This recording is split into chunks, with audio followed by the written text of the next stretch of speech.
humanity.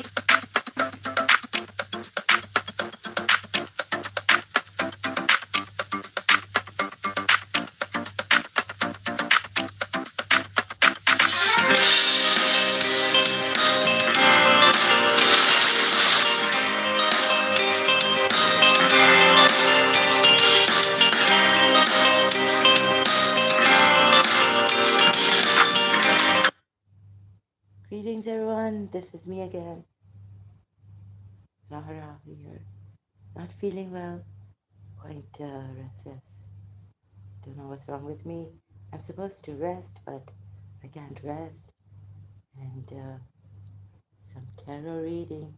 Lady, maybe it's about me also. They're trying to bring me down. As I woke up, I felt depressed and haven't been feeling like this in Dubai. Dubai has given me the will. Somehow Dubai has that strength or something that like in Karachi I was all the time like giving up, but like wanting to, very depressed, didn't have motivation. Here I don't have the strength, but I have that motivation. And the pain of what I went through, what I've been going through, so I don't know what this is. And there's some good thing about Indian gurus and all. I've been saying such negative things. But the thing is that here in the with the Indians in the supermarket, as they work in the supermarket and all, doing these kind of jobs also, they don't make me feel depressed. Not much, no trouble with these Indians, right? These Indians give no trouble unless I'm going in a taxi, and they're like mostly Pakistanis. So that's really good here. And getting that, I forgot it. Yeah, the breathing problem is there. So when I did the smiley prayer, it helped the breathing, and I'm doing some other Buddhist prayer, mantra. It's helping with my breathing and deep down inside. That the Hindu mantras were not helping me, and so, but the Hindus are really something.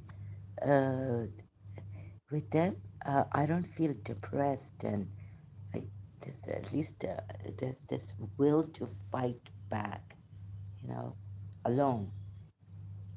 Even though they took away the principal later on, said no, and it was too late now. They had me fixated on her. Ah, and things like that. Like I can't in Karachi, but now here, moved to UAE. Another thing is I woke up with my hand, left hand, like very stiff. It took some time to, close it or open it, or what it was closed, or so during sleep.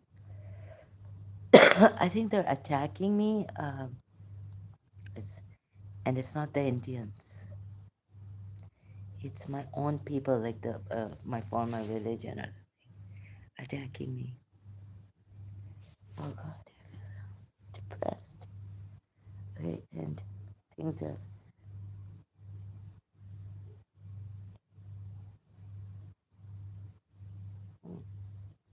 So I was on this in my previous live stream. Couldn't talk properly. I was angry, emotional.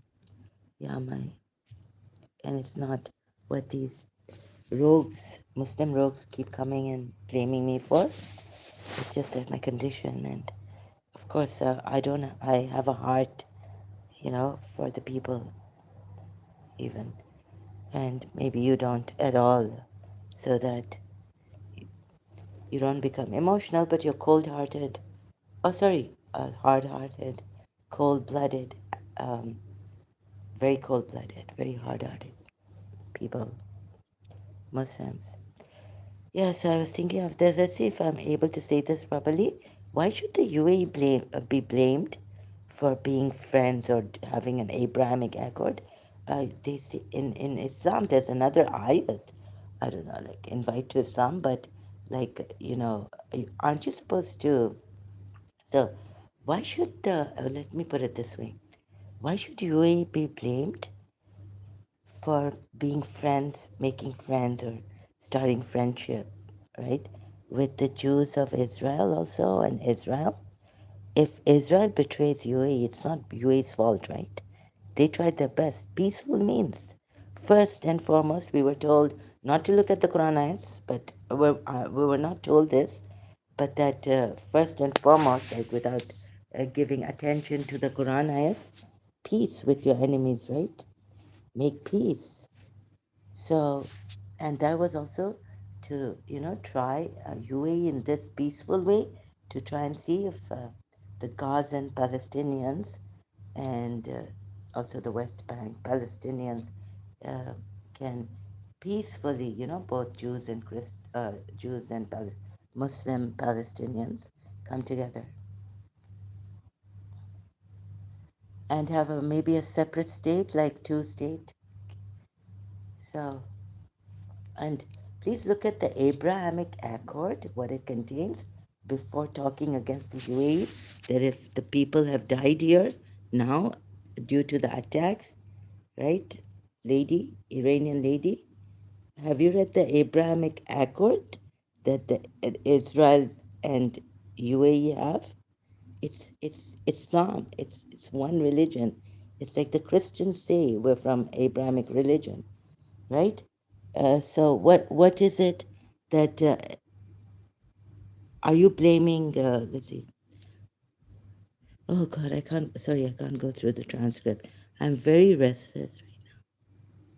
But let me just speak like this, right? And then you can correct me if I'm wrong about this. I haven't put this picture clicked. Barka, thank you that for interviewing this Iranian lady. At least we could get through to Iran. Although Iran has not taken anything from the Gulf, right? They're Middle East Arab countries. That's true.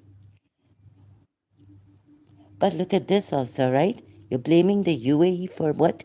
Helping Israel to attack or what? The Palestinians? No way. The UAE's Abrahamic Accord, what is peaceful accords. So if Israel and America would they listen to anyone? Would even this lady also said Trump has a mental illness. It seems, right? He's mentally unstable. The way he talks, one day he says they won, the next day he says no, it's something else. So uh, So when Barka said, what about those Asians who have been target to the missile and or drones and attacks and passed away, uh, you know, killed by that? So she said that it's the UAE to be blamed. Why should the UAE be blamed? Because because they've made friends with Israel, and is Israel really the enemies? Okay, imperialism is there and all that, and even some Jews are against Netanyahu, the prime minister. But UAE's intention, look at UAE's intention, right? And please read the, if there is, what does the Abrahamic Accord contain? UAE's intentions with Israel. Don't blame UAE. So okay, you're blaming UAE. This is how some of these Muslims, these rogue Muslims, come, right? And in a very clever way, blaming the ex-Muslims also, or were what?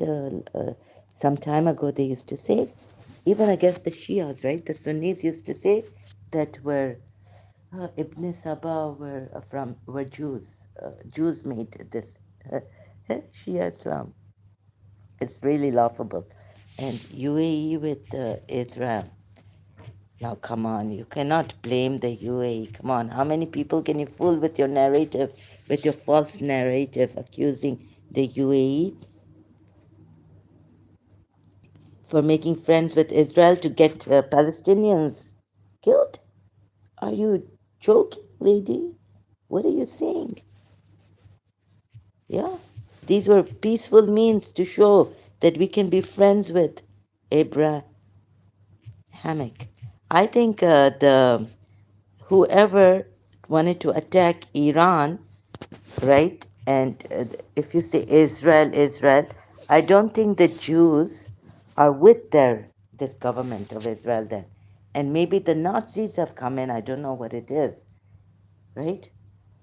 And someone was very jealous in Israel, maybe in Israel, in the military of Israel, I don't know, some Nazis, I think these are who are attacking Iran in this way and are or making it seem like Jews are bad.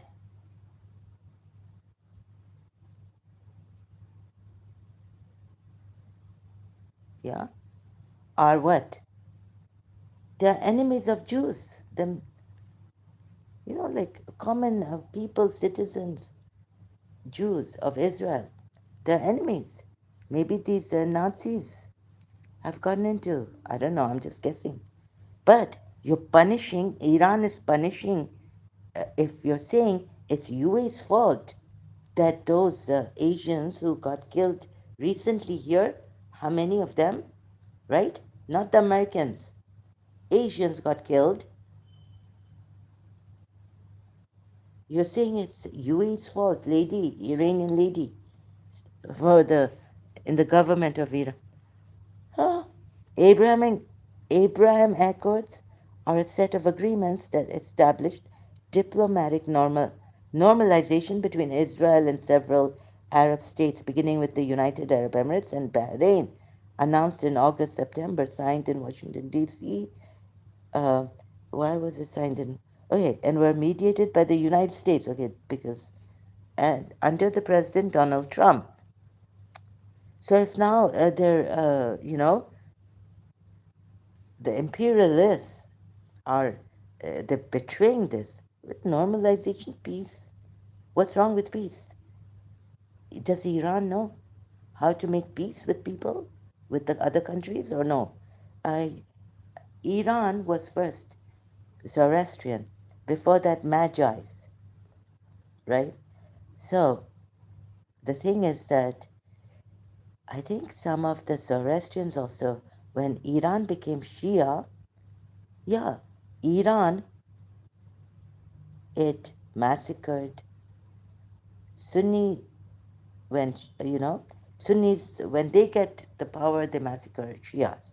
When the Shias got the power in Iran, we saw that they also massacred the Sunni minorities. Convert to Shiism or be massacred or leave. Some of them had to flee Iran, Sunni, and also the Zoroastrianism, Zoroastrians, Irani Shias, right, have persecuted. Iran is persecuted Zoroastrians in Iran. That's why they ran away. And we found them in Pakistan and elsewhere, I think, right? So there's no freedom of religion there also in Iran. Whenever these Muslims come in power, whether they're Sunnis or Shias, or they impose their religion, force their religion with violence on others, violently. So UAE doesn't do this, thank God, and Bahrain maybe it doesn't do that, right, anymore. Uh, in the months that followed, Sudan and Morocco also agreed. And so we were going maybe from here take one step to peace, normalization, and so helping the Gazans also, they could speak to peacefully. So these Israel could trust the Arab nations and then allow uh, Gazan Palestinians to have their own state, West Bank Palestinians to have their own state there, maybe if they want that. So what's wrong in this? Peaceful ways. And elections. Let me tell you, Iran, do you think that lady, see, after Hamas came to power in Gaza, now it's the Hamas, not the Palestinian peace process was advanced with Oslo Accords. So, anyways, whoever made Hamas, I think these Nazis are not going to let Jews live peacefully. I don't think it's the Jews. who are their own enemies.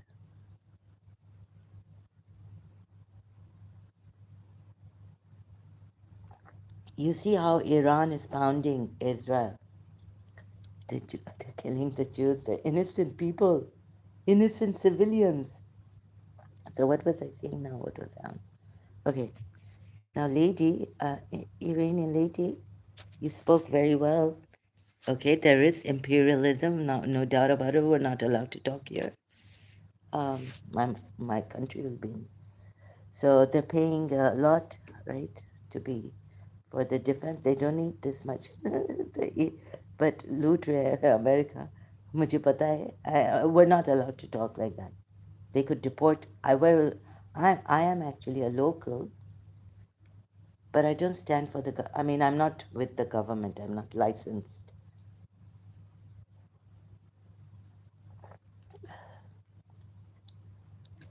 So, Iranian lady was here, and if they didn't want the sheikhs who are our rulers, then the sheikhs would step down, right? Okay, but look at your Iran now, a Shia Iran, right? Elections. Where is free elections? Please tell me. Do the Iranians have a choice to choose from this Islamic Shia regime and democracy state? How many have been given that choice in Iran to choose for a democratic president, which of course America, it might be America's puppet, but, but, even then, right? Even then, America intervenes terribly. I know that. It's got a terrible foreign policy, right? So it wants to be the supreme power. Now, it will cost my country saying that. I don't know how much they have to pay for Americans. Uh, Americans, they threaten. Don't let me say this, we talk privately. So let me keep my mouth shut. Okay?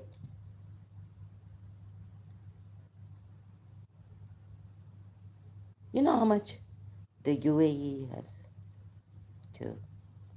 So now they're under duress, let's say, or they've been betrayed by America and Israel.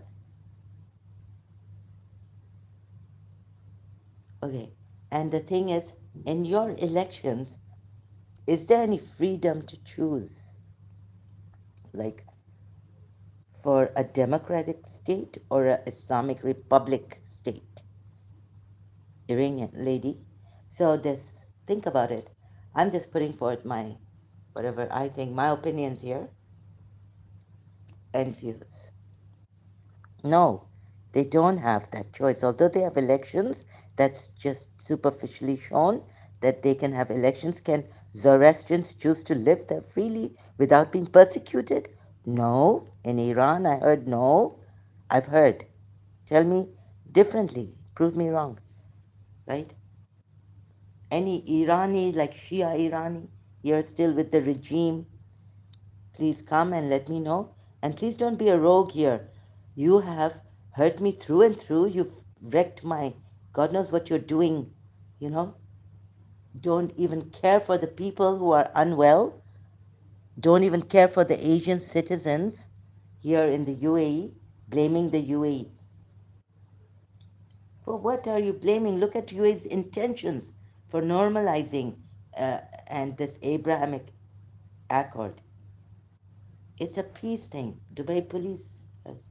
While some objects may appear harmless, interacting with them may pose safety risks. Locals are at risk, people are at, civilians are at risk here, all right?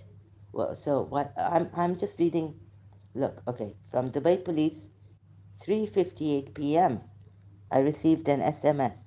For your safety, do not approach, touch, or photograph any debris or objects that have fallen as a result of successful air interceptions and allow the relevant authorities to assess the situation.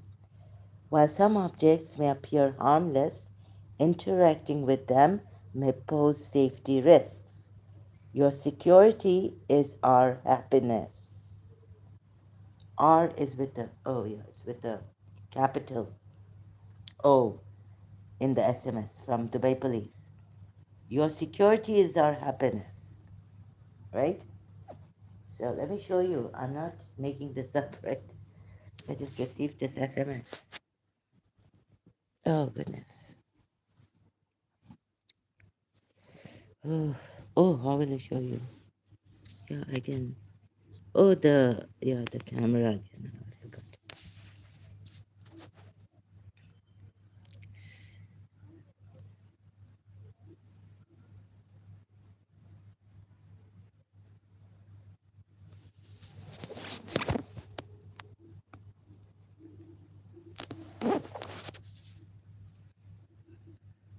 There was one same earlier.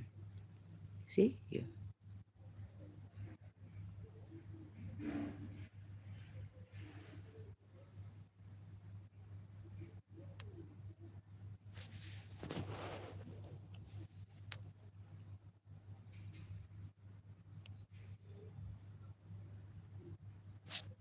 This is how much they care. They use for the civilians.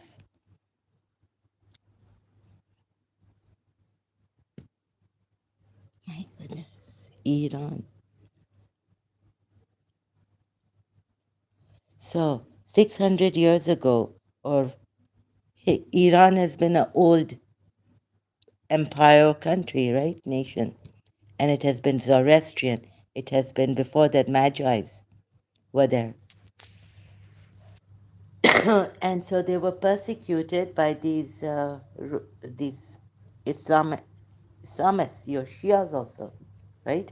One was the Abbasid Caliph there in Iran who took over Iran.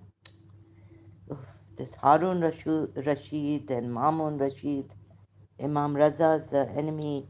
And then see, this is what the karma you were getting, your imams were getting. So,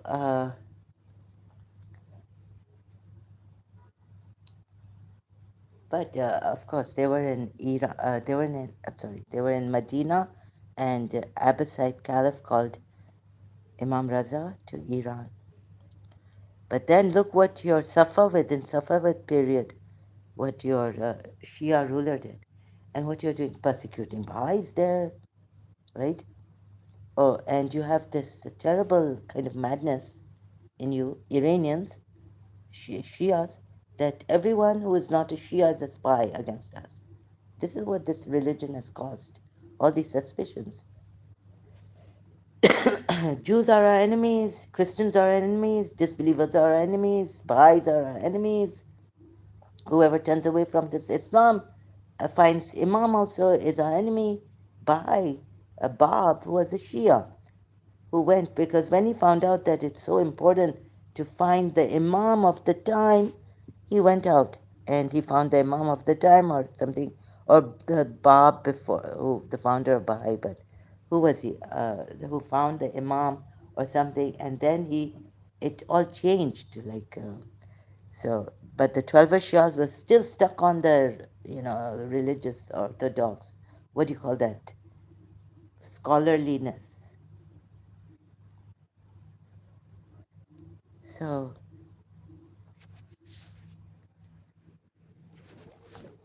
okay, Iran has not ripped apart, financially taking, America has taken money, but see, America didn't even help for the defense and all, providing defense to Saudi Arabia, UAE. But Saudi Arabia, Aramco was um, targeted,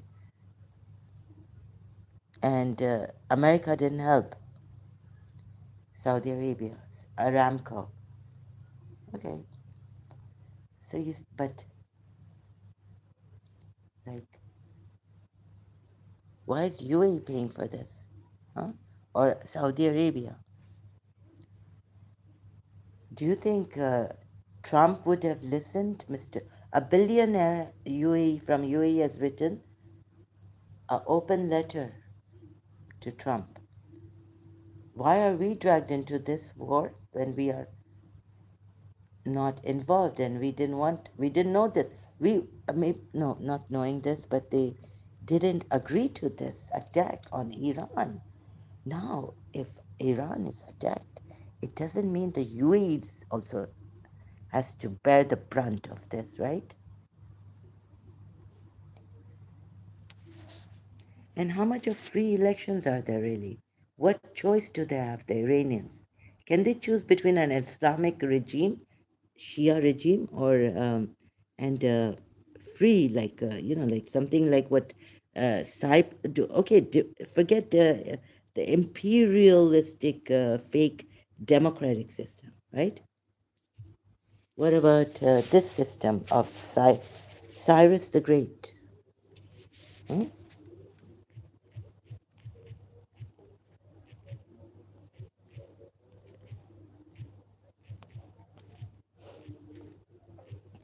And now some video was showing, yeah, Cyrus the Great of Persia, commonly known as Cyrus the Great. I mean, and what you see these Shias also, lady, Iranian lady. Another, I talked very fast. So you can look at this. This is wonderful. I read. So good things take, peaceful, give freedom to all. Cyrus the Great's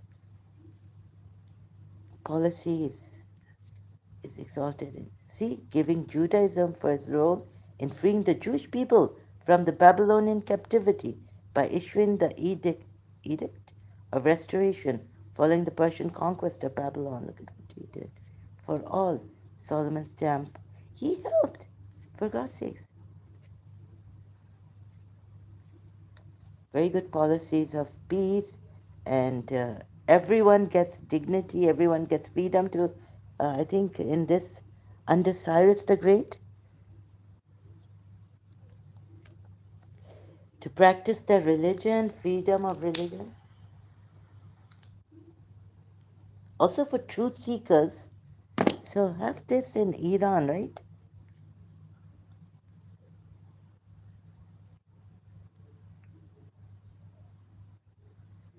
Now, another thing, the liberation.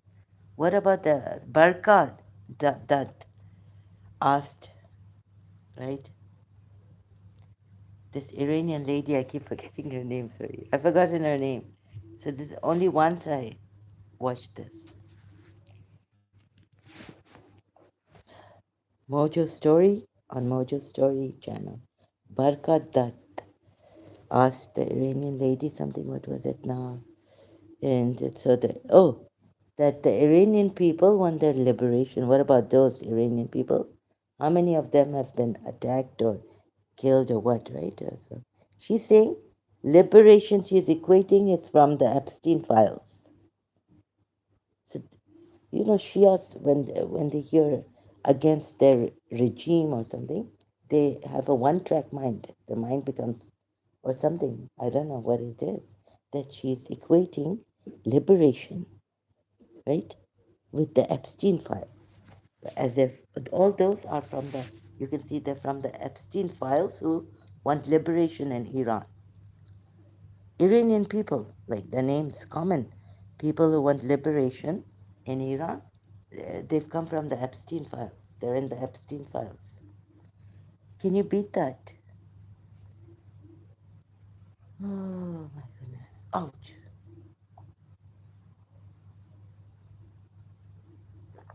Right?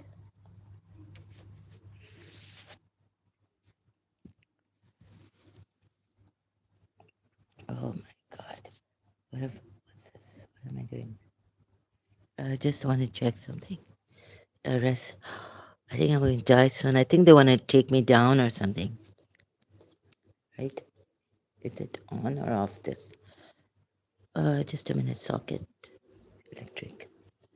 It's off. Uh, so I wish I could talk properly. Sorry, excuse me. I was just about to fall back. Uh, Elections and no free elections, right? There's no choice. What is there? Liberation for Iranian people. Says there are some people who want liberation from this Islamic regime or want to change their religion. They can't even, they don't have that freedom. And the elections don't give them that freedom, right? To choose between a free state like Cyrus the Great, giving them freedom to choose and practice their religion and even change their religion, maybe. That Shia Islam also doesn't give that freedom, 12 Shia. There's no choice. So these are fake elections in Iran.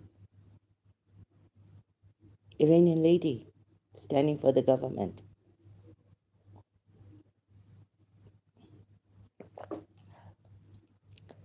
Huh? If 20% of UAE locals didn't want this particular sheikh, they could have removed him, right?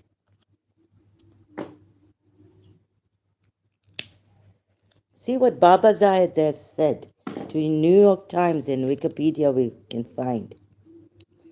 What our people want. So if they can give us something better, we will, you know, consider it, right? Baba Zaid,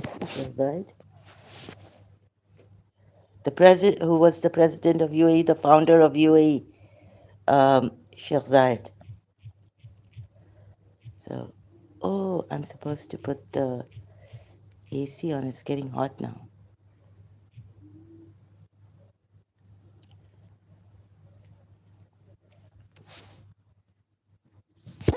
So we go by this, right?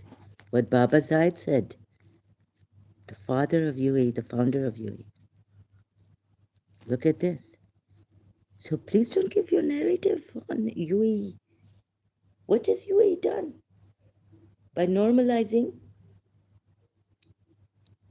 its relationship, America wanted it, Trump wanted it, maybe. They had to do it. So if they were under duress also, how can you blame them? Right? You know what this is, don't you?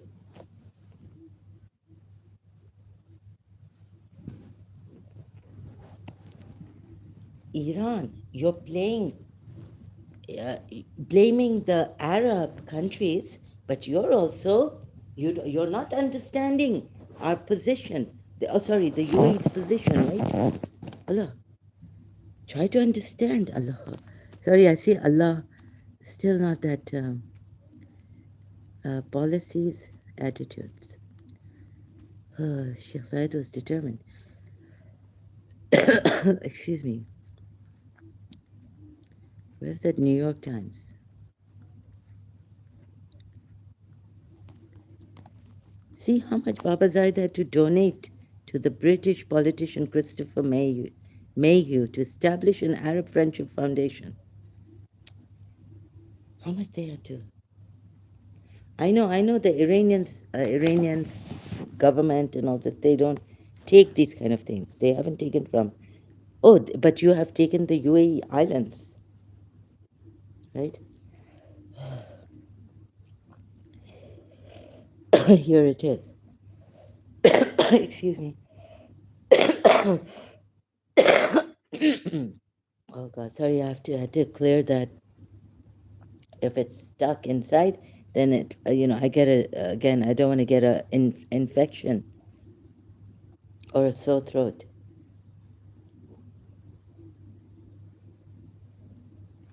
Oh God. Why should we abandon a system that satisfies our people in order to introduce a system that seems to engender dissent and confrontation? Our system of government, even the democracy in America, do you see? It does that, right? Dissent and confrontation. So that's why our system of government, that's why Baba Zayed was telling the New York Times in April 1997. And you've made it an imperialist. It's not a democracy, it's a fake democracy, right? America. So our system of government is based upon our religion, and that is what our people want. My goodness. And moreover, he says, it's not only that I have imposed it, being the leader of my people, right? That I've imposed it on my people. Unlike Iran.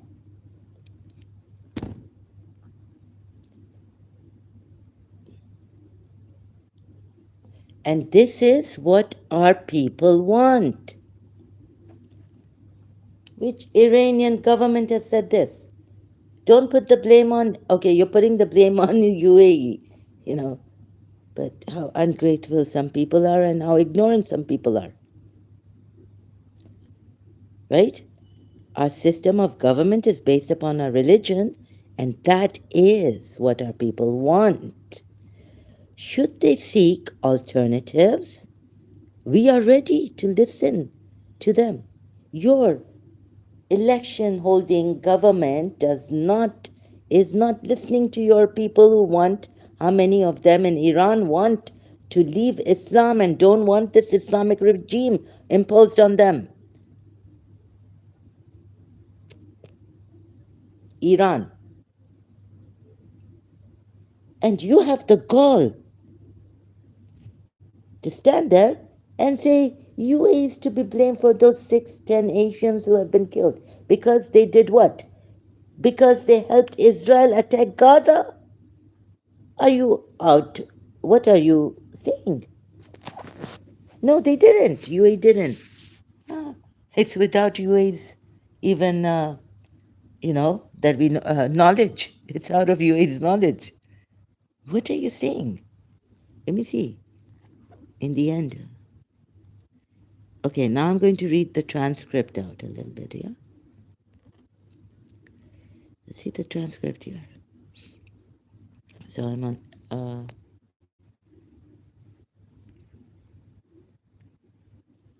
Iran versus US.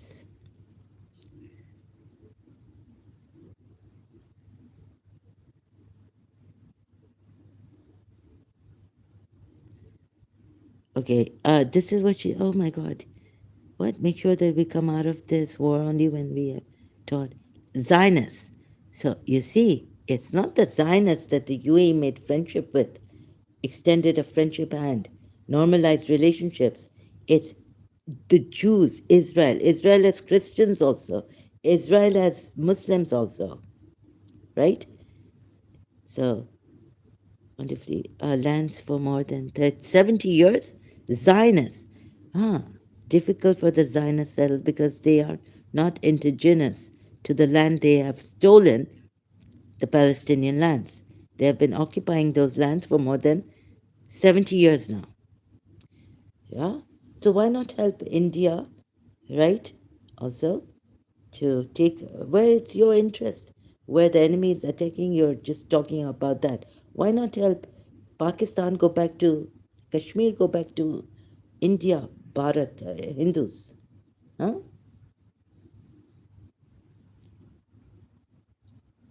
And, anyways, Iran was not Shia, right? So get out of Iran or change your religion. The indigenous people of Persia were Magi's and Zoroastrians. What about that? What about in the Safavid period, how your leader, crazy leader he was, something he thought he was acting, he was like Imam Mehdi was telling him to do this or that, or maybe he was Imam Mehdi. And he persecuted the Sunni minority in Iran, converting them, telling them, or massacring them. I mean, if they don't convert and they had to flee, Bastakis they're called. What about that? So now you're blaming, who are you blaming? Then balkanizing the Iranian nation. Yeah, maybe the Zionists want that, but not the Jews. UAE made a treaty with Israel, not the Zionists. May I ask you, I'm in the UAE currently, says Barkadat. Uh, Miss Barkadat or Mrs. Ma'am? May I ask you, I'm in the UAE currently and I want to understand why Iran is targeting the UAE with more frequency than even Israel. I have found since I came here, and there are 120,000 Iranians or Iranian diaspora people who live here. There, there's an Iranian club here, there's an Iranian hospital here, there are Iranian shopkeepers that I met in Dubai, in the spice markets. The president of Iran, Peshkan, has repeatedly said that these countries are not our enemy. Why are they being bombed? Or, well, Iran, or targeted, to say it properly, right? Bombed, yeah, drone attacks and missiles. Why are they being targeted? Attacked. So, why are they being targeted? I should be more accurate in my language. Yeah, exactly. Because Iran has been very sophisticated and to carrying out precision strikes in US and Zionist interests in UAE. Civilians have not been hurt. Civilians have not been targeted. Even when Iran wanted to take out a CIA officer staying at a hotel in Dubai, it was only the hotel room, really, that he was staying in that was targeted. Like you went and you droned the hotel room, the whole building would burn, right? No, eh, you would damage a lot in that building. Not only the room being, freaked out because UAE is becoming unsafe. What? But UAE has the blood of Palestinians on their hands. UAE has the blood of Palestinians on their hands? Are you kidding me, lady, Irani lady? Has the blood of Iranians on their hands? Are you kidding me? How? Excuse me. We know that UAE is more than less than 20% of population. Excuse me, this I cannot stand quiet about. Mostly they are workers and investors coming from other countries. And Iran is targeting US bases and US interests. Again, Barca. Palestine, so what? Used against Iran, against Palestine, against US occupation forces that have been used. The UAE has been hosting massive US occupation forces. Oh, so it's UAE's fault. They have deliberately hosted, or you know how these American imperialists come in. Oh,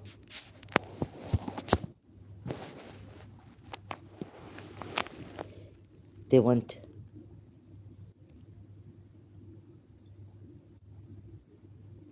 UAE has been peaceful. Yes, but if you had the money, like UAE has, you would be paying them not to attack you, right? But I'm sorry, I'm really sorry that you don't have that kind of money that the UAE has. And they are not, right, hosting massive US occupation forces that have been used. And used for what? By the UAE? No. It's also its airspace that we have been used. So now if Israel and US betrayed UAE using you think, what I was doing. So this is not right, the way you've put it, for the poor UAE. We are the victims. We are under. US is using their air base, their other naval base, massive US occupation forces. Yeah, airspace and all this. against Iran, Palestine against Palestine. I mean, Iranians have been bombed through with the support. No, with the support of UAE. Are you serious, Iranian lady? Are you serious? Huh?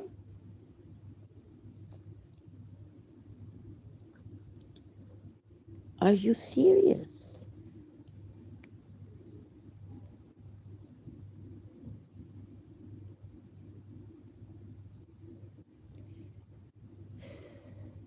So, uh, Palestinian, Iran against Palestine. Yeah, I mean, Iranians have been bombed through, and with the support of UAE. Oh my goodness, I had it. Sorry, I can't. I'll sure I'll raise my voice. Can't remain calm in this, right? These are lies. It boils my blood. These are blatant lies against UAE. So, Muslims, Shias, it doesn't boil your blood. Lies that boil my blood. I've had enough.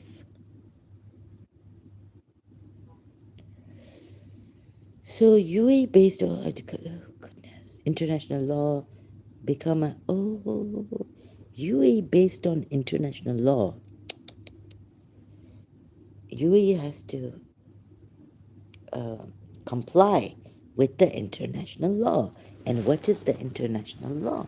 Not to The international law is not to attack other countries where UAE said some that USA should not have, nor Israel, attacked Iran.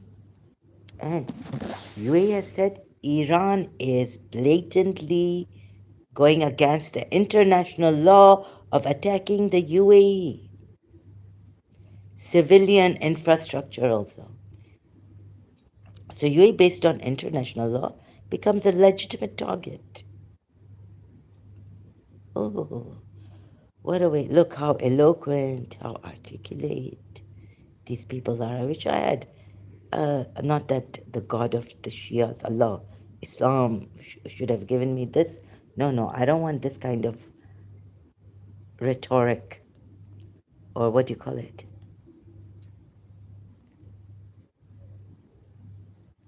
Because it has been a partner in the aggression against Iran. And Iran has been warning about that. Lady, uh, so I really cannot take their evil, Iran's evil against us, lies. They have been saying that, or against anyone, that our problem is not with the people who are there. Yeah, the problem is with the US, the Zionists, I mean. When did the UAE get in, is cooperating with the Zionists, or the US for this attack on Iran? You're putting a false accusation so cleverly, like those rogues who come here and put these false accusations on ex-Muslims. I've been to UAE, I have friends there, and I've also seen the Zionist influence there. Really? Oh, so hit the civilians, hit the infrastructure. You can't hit the American bases. You haven't yet. Which American base have you hit in the United Arab Emirates? Walking with you with total impunity in Dubai and in the Emirates, while Palestinians, oh, Palestinian flags are being banned. Are they? This is some news for me. Public spaces in the UAE, and what does that tell you about the UAE? Maybe these Palestinian flags are not Palestinian flags, like you call the Jews, all of them Zionists. Maybe we can call them Hamas, terrorists in the UAE, right?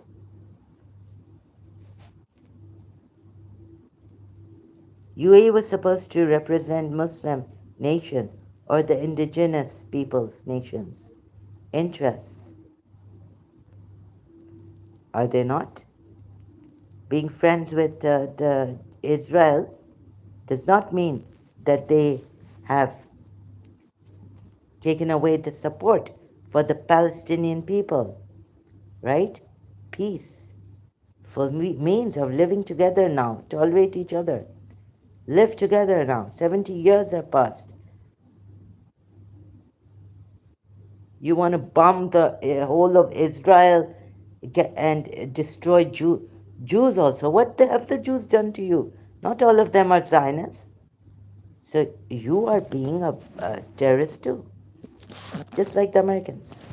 Oh, sorry, yeah, something like that. And the Zionists that you blame, right? So why bomb the Jews in Israel? Civilians. What have they done? Some of them I've got from, against this attack on Iran. It has been being on Epstein files liberation. Oh my God.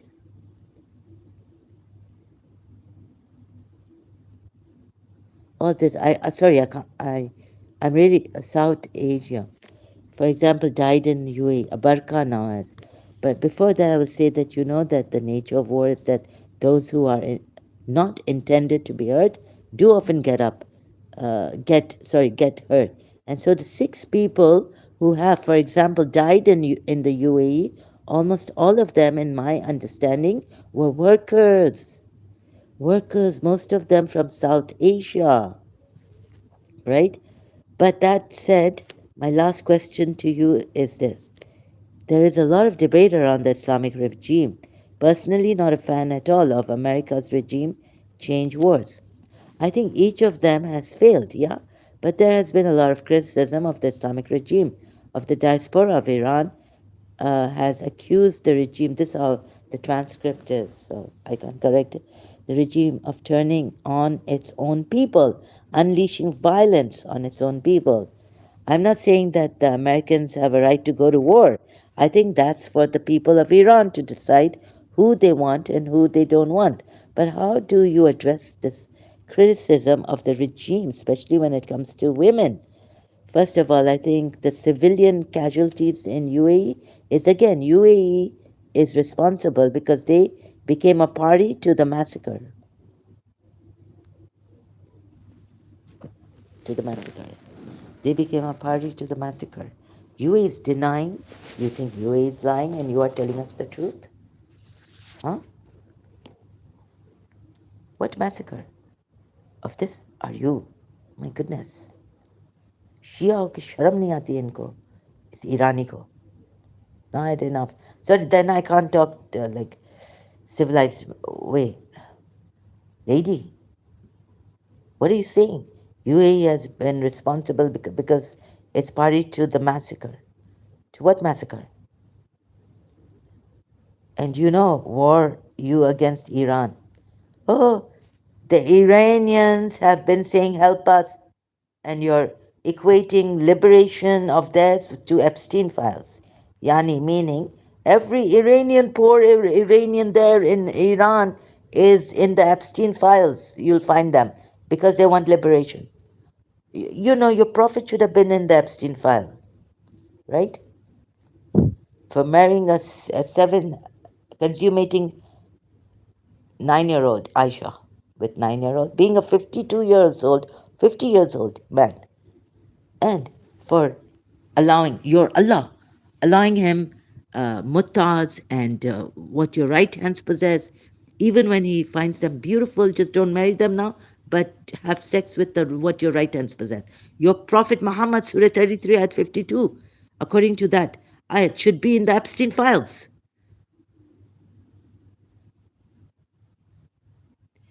Allowing legal prostitution, mutta, right? According to whose view is mutta?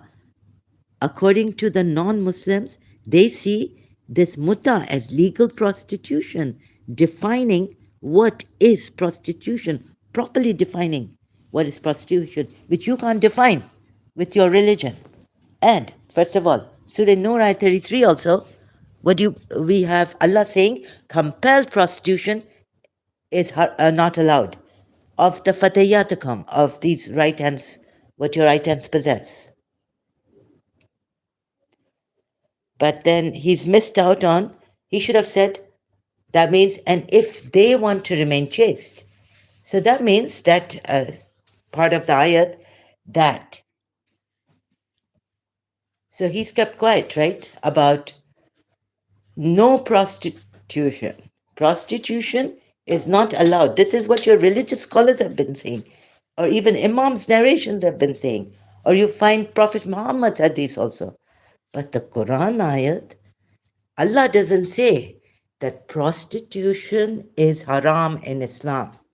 Yes, he says indecency is haram, hidden or open.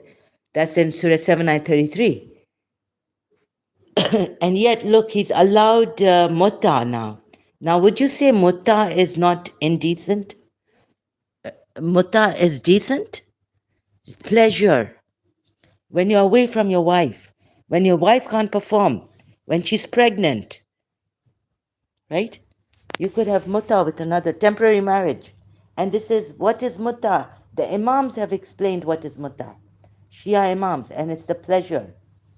And now don't let me say what it is the pleasure of, right?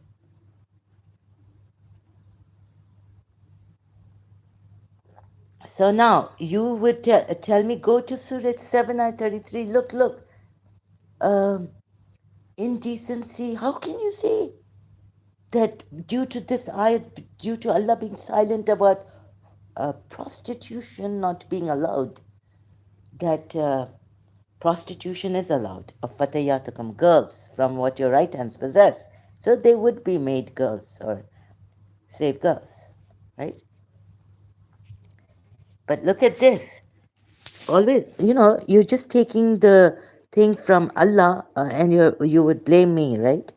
Any rogue Muslim here, right? Let me see in the comment section.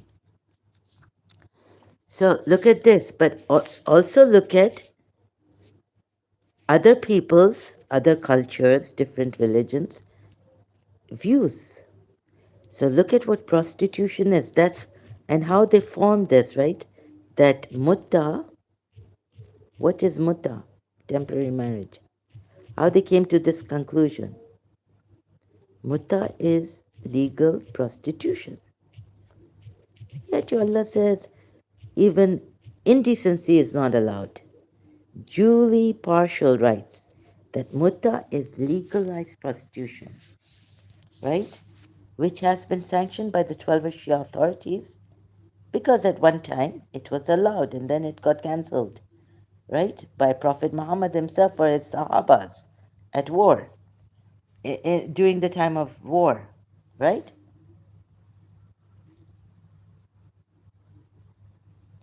Mutta is just for sexual gratification. So, you Muslims, first of all, you only take how Allah gives it to you and you don't do your proper interrogation, research. You don't do that on Quran ayahs. And then you tell me I'm out of context and I'm misinterpreting this, I'm misinterpreting that. Look at what facts, like, when their definition of prostitution, right? This is how they come to it. That mutta then is a legalized prostitution. Is legalized prostitution. But then you will show me, oh no, Zahra, it can't be because haram. Indecency is haram. Oh God, just because Allah said indecency is haram, open and hidden in Surah 7, ayat 33, Surah 7 of the Quran, ayat 33, doesn't mean this Allah, who gives such weird reasons, contradictions and all. Please, he's punctured our. So learn from these. First, learn the definition that your Allah hasn't given of prostitution, right? What is the definition of prostitution? Then go to Surah 24. Don't give me, then there are contradictions. Surah 24, Ayah 33. Learn first the definition of prostitution, then find mutta also, and then, you say indecency is not allowed. Forget it. You see, here, then Allah should have put here and not even. See how Allah has put it. Be chaste, yes, but look, then say that prostitution or fatayatakum or any girl or woman is haram.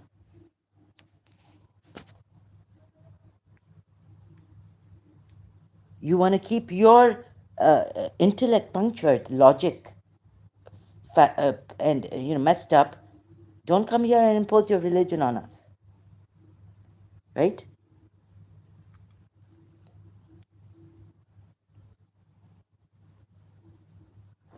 Keep it the way Allah has punctured your logic and our logic and intellect, and telling us to use our intellect. Keep it to yourselves, please. Don't impose your religion on others. And what if I want to get angry at my God, right? The God I'm searching for, or whoever, who is the caretakers of human beings? Oh God, Lord of the earth, come, help us. You have no right to tell me that it cut you deeply. What nonsense, right? What nonsense. I have a right. He's my God. Not just because you have Allah, you keep your God and your personal, keep your religion personal to yourselves. I can share this here, you can share it on your whatever you like, right? And then if you Muslims say something like, oh, it has cut me, that means I'm blaspheming. And of course, there's blasphemy against Allah. Who gives a lie to Allah and who's angry at Allah and all this? And you could get me killed. But, you would be more, yeah, it will be, you would be more, you know, to get me unleavened. Celebrate as if I care what you say here. But I'm just exposing this because the others also, right? You could get innocent people like you've got in Australia, innocent Jews killing them, terrorist Muslims.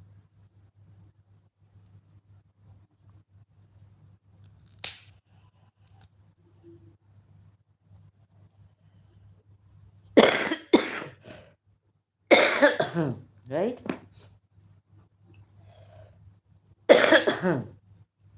Sorry, excuse me. Yes, I know. Proud North Indian. My father's my grandmother told me that your father has done mutta in Singapore. When he was in Singapore for 6 months without his wife, joining him there because of our schools, but my father denies it. However, he says mutta is allowed. Yeah, I know of my yes, a relative of mine, another one, who did mutta and then she had done mutta. First, a divorced lady. Her husband had left her and was not divorcing her. Then she was really scared of her brother, Shia brother, who would get angry at her for this doing mutta with another man. Right? Yes. So I'm just telling you a bit of details because so that you know that I'm not lying. Now what do you have to say about that? Huh? Yes. Now what kind of a Zahra? It should be Zahra. Why are you spelling my name with the Z-E? Hello? Could you be my, I don't know, what kind of woman does that? Uh-huh. I don't know myself. But you have spelled my name as my Pakistani brother. Oh, sorry, yeah, Emirati. Okay, brothers do. Some I know have. So wondering. Uh-huh. So who sent you here? Yeah, can you believe that? So I'm just, look, whether the Shias do it or not, but I know two Shias. The mother said he did it against my father. My father said, no, he didn't do it. He must be shy against me. And he has lied to me about his marriage and all this, right? Also. So I don't believe my father. But another lady I know, yeah, because it's allowed in Islam, because mutta is allowed. And what the imams say, this is pleasure, and they don't see that this is prostitution legalized, right? So the way the definition Allah gives them, no indecency, and this is how He's punctured their. Which woman does it? Every Shia Muslim woman can, or any, even a Shia Muslim divorced woman can do muta. A Shia man asked my friend Anila in Canada. She was asking me like, "What is this?" She got really offended. The Shia man, a divorcee, didn't want to. My friend who was divorced didn't want to marry her. He wanted to have muta with her, so he offered her muta. Not, you know, she was like offended. I said, no, but it's allowed, and yeah, it's allowed in Shia Islam. He doesn't mean to insult you. But maybe a Sunni would marry you, right? It doesn't mean to insult you. But it was allowed by Prophet Muhammad, right? And then Sunni say it was cancelled, Shia say it was not cancelled. It carries on. Religious scholars say, my father said that after 3 months of staying away from your wife, a married man, it's unhealthy. A married man has to be have a woman. So if he can't marry when he's abroad or his wife is not there, when he's working abroad, he should have mutta, temporary marriage. He can have. And if he has that thing of wanting to do adultery, or so it this is another legalized adultery, right? Men can marry 4 wives, have 4 wives, all this. I don't know which women. I'm a little bit confused about this. Like my father in Singapore could for what, like can marry these have muta with these Singaporeans. I don't know.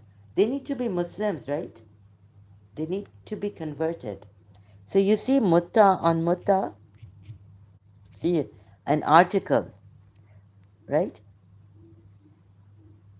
This is Sachiko Murata. Mutta, temporary marriage in Islamic law.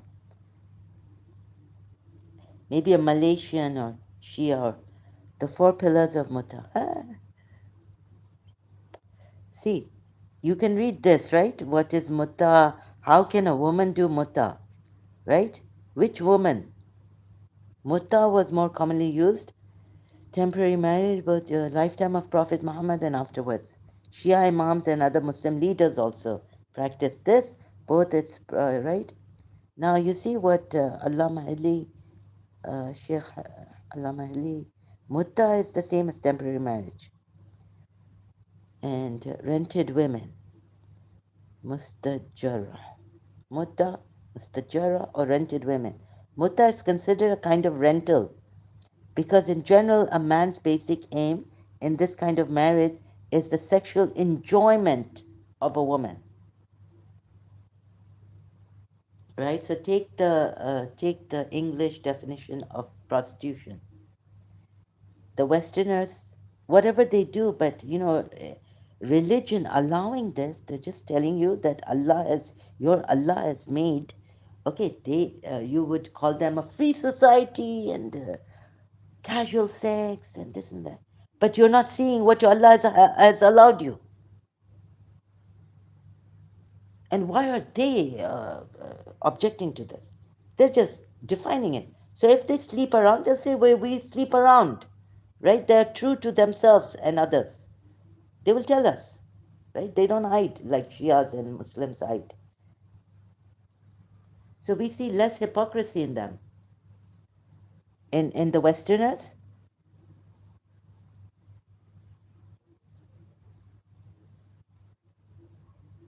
and even when they are the free society, I see innocence in them because they don't act like they're self-righteous, good, good religious people walking around, putting others down. and judging others. Oh, she's sick, maybe she must have done something wrong, God is punishing her, or something like that. For example, in our societies they do this. Or, I wasn't a good Muslim, that's why this happened to me. One Shia man said, right? The black magic effect on me.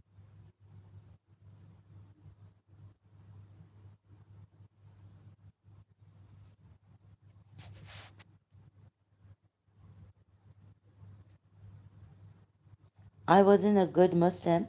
Let me tell you, there was a very good lady in our family, service lady, 5 times prayers, but moderate. Like Khomeini hadn't come, but she died in 1986 somewhere, or 85, 86.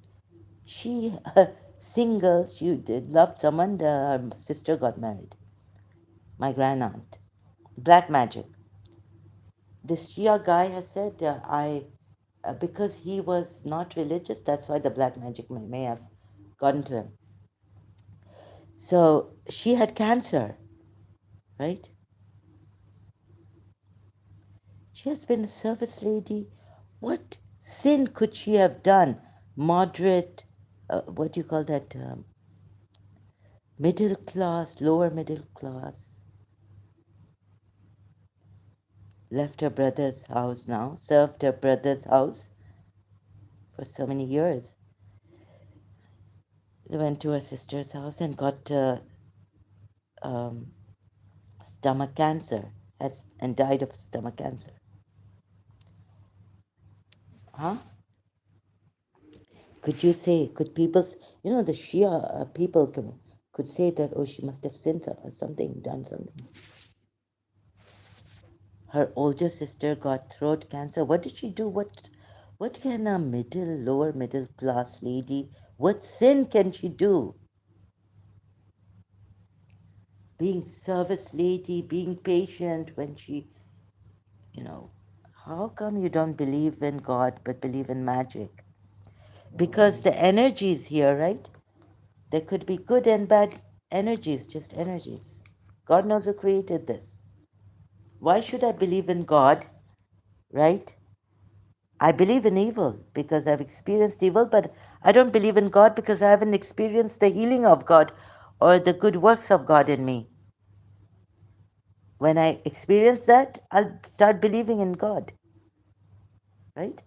If I see the good works and the blessings of God in me that I have importuned God for, implored God for, prayed to God for, all I got was this.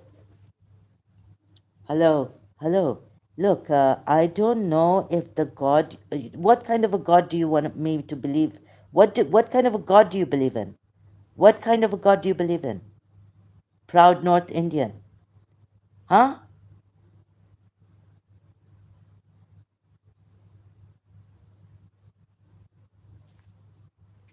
Now you see, this is all this. Imams have said you can do mutta for 3 minutes. Imam Jafar Sadiq or Imam Ali? Oh, Raza. Imam Raza meaning. Not Imam Ali, Abu Talib.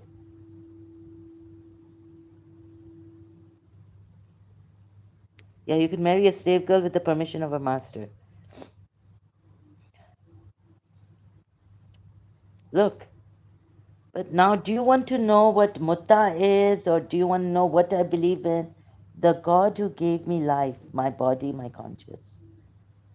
Okay? And then he takes away life. The God, do you think this God has given you life? Huh?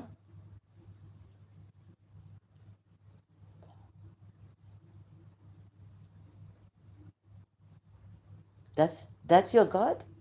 Absolutely. Are you Shia? Okay. So you keep your God to yourself, right? Whatever you believe in. Don't ask me these questions. I'm not going to answer anymore. So you believe in what you want to believe in, right? Give us the freedom, Mr. Shia, or whoever you are, proud North Indian Shia. You talk like a Muslim and you question like a Muslim. And the one who gives death, You believe in that God also, right? And you believe in this God. You see which God you believe in. You don't question him? I'm not selling you my God. Very good. Thank you very much. Yeah? Please do not do that. Yeah. I'm not going to buy your God anyways. I know better than you than to take your God. Right? Yeah. So please don't sell me. But you're asking me, you came here. You see, I would never do this to you, what you are doing here. In the name of proud North Indian. What is your name? You know my name, Zahra, and you spelt it wrongly, like my brother would. Now, Pakistani brother, Emirati, of course. Now tell me, what is your name? What is your name? See, no etiquettes. And believing in a God.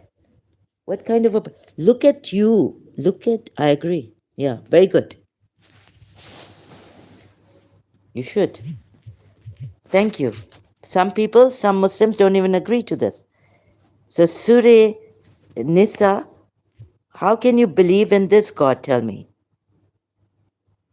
65. He says he's the creator, he gives you life, and he also gives you death, right? And he's also able to do these things. Look, he's able to punish you, not only that, but confuse you into sex.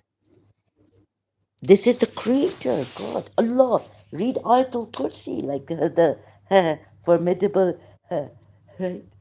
Faith read Ayatul Kursi, one who never sleeps,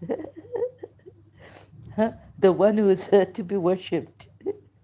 And look at this. Now, all this. I don't believe in religious gods or hands together. No, no, you don't have to put hands together to me, right?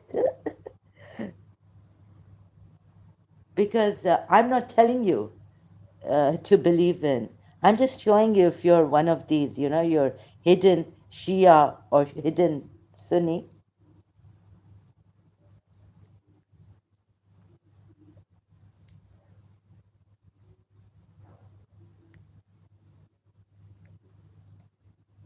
So, the God you believe in, he has no, how much? So, even the God you believe in, look at this violence against each other. Confusing. This shaitan should do, and God should stop this against human beings, what shaitan told God that he would do, right? To confuse the human beings into sex and to make them taste the evil of each other or other from others, right? See how we explain. What kind of a God is this that allows this evil that one people, human beings, do evil to others? Yeah? And he doesn't stop them. He's able to even, he says he's able to do this. Make you taste, some of you, violence of others.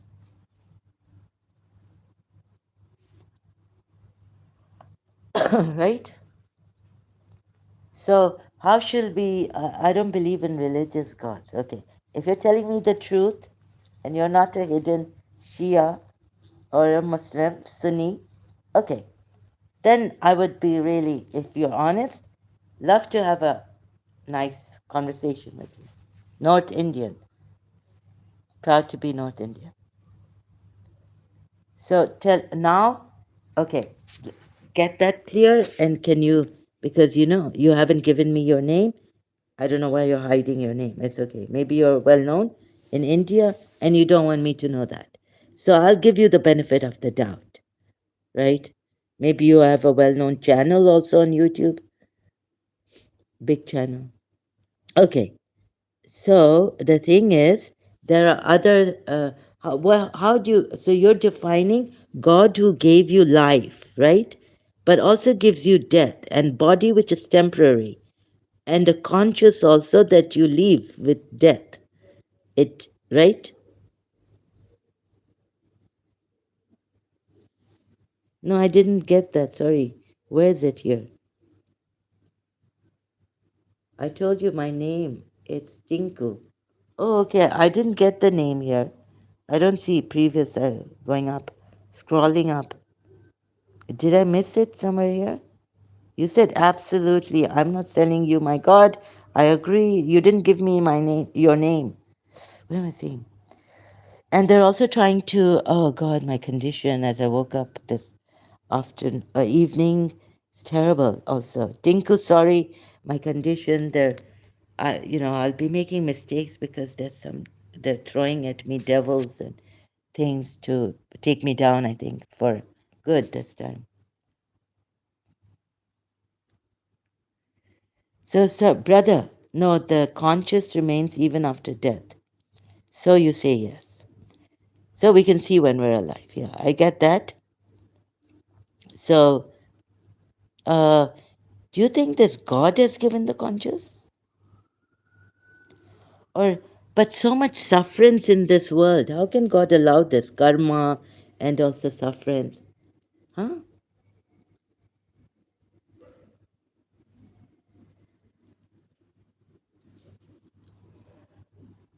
How can the God allow this?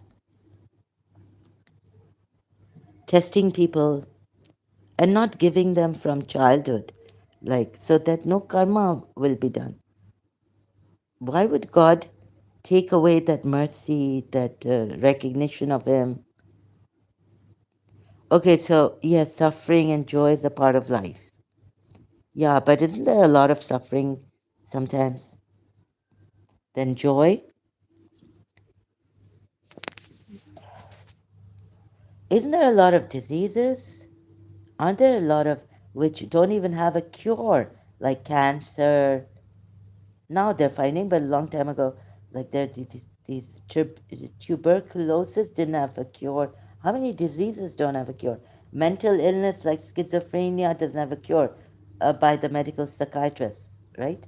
Medicine. It doesn't get cured.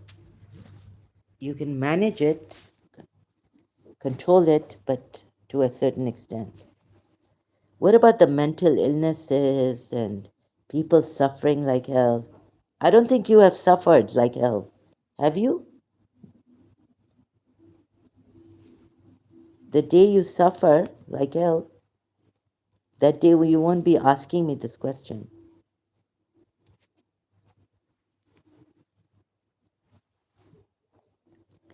If you suffered like Ayub or Job, and then the answer in the Bible, Old Testament, that God gives Ayub, if you've suffered a Job, I wouldn't take that answer at all. But He restores.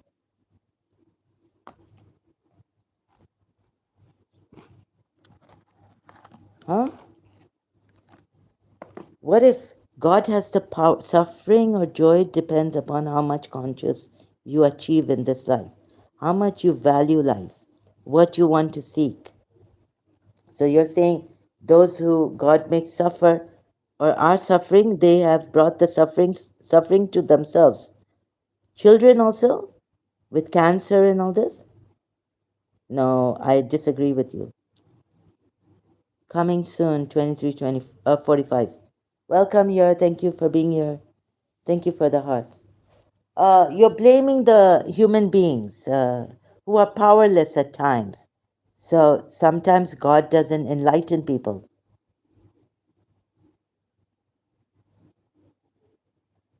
Let me come the other way. Suffering or joy depends on how much conscious. Ex-Muslim Samir official is like Jinda Shaheed.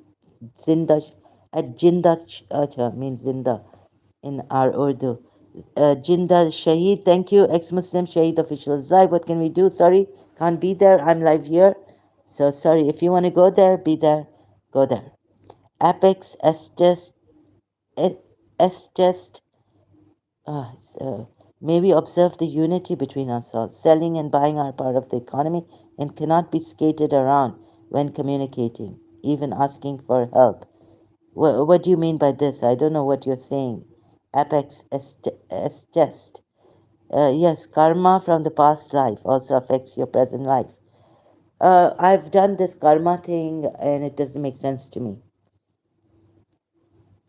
right?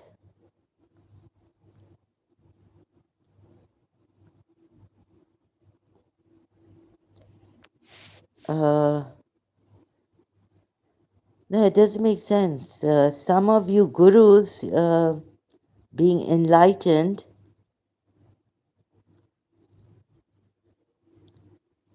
some have worked and failed.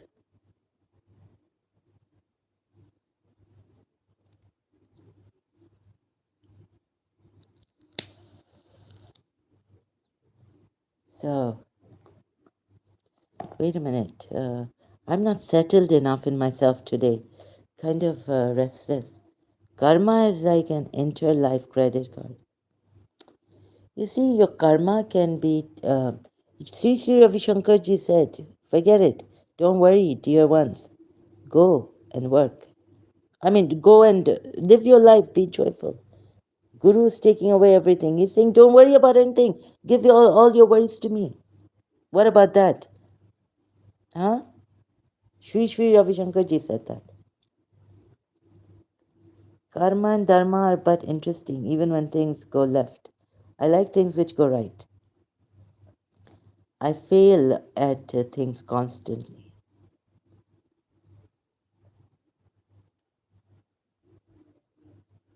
Okay, but forget. Okay, now sufferance and all this.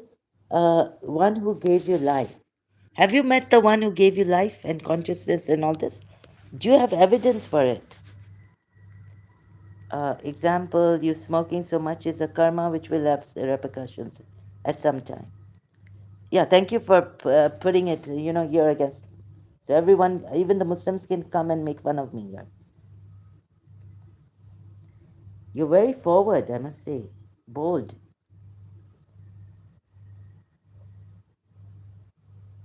right? Oh, I love Hinduism though. You see, I love Hinduism. So there has to come a Hindu here to pinch me. I love Hinduism.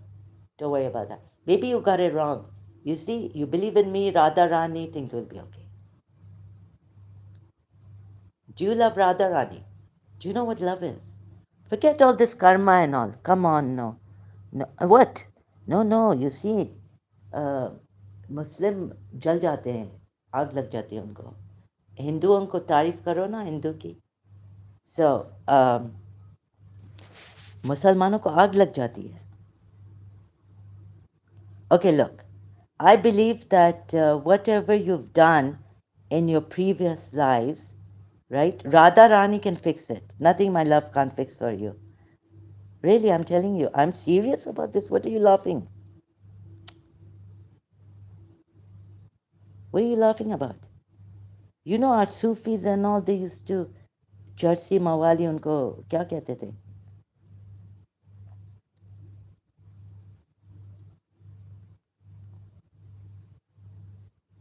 You see how much Neil Baba, Neil, what's his full name? He took all these medications, drugs. Nothing affected. Karma, you don't know love. You, what kind of an Indian Hindu are you?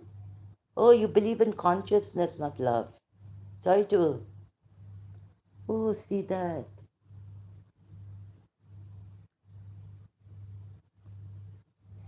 My great grandmother smoked. She lived for 90 plus years. Right? Hmm. Yes, some people acquire medical marijuana. Yes, for injuries and the like.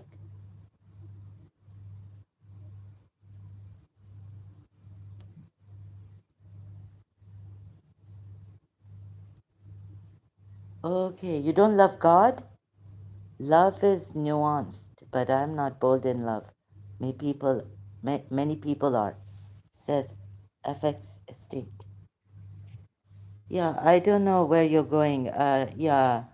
So, do you know what love is and where love comes from?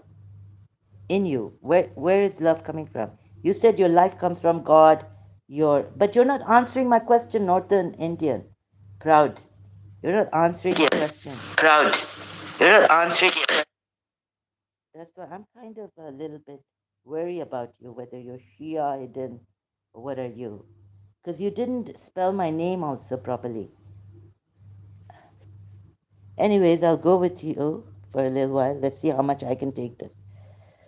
So where does love come from? Do you know what God does? Do you know where love comes from?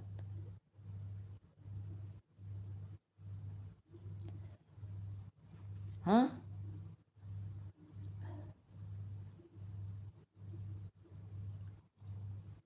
No, I can't believe that you love the universe. Just by you saying you love the universe, not knowing Radharani, how can I believe that? Did you produce that love for the universe? Proud North Indian.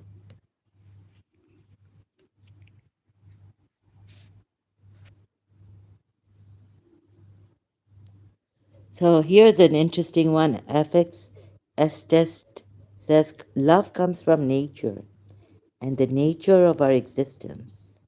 No? Yeah, could be. I'm not sure. I'm just asking. FX Estest says it comes from a feminine source. Really? That's interesting. I am not sure about this. I'm just a searcher asking questions. Proud.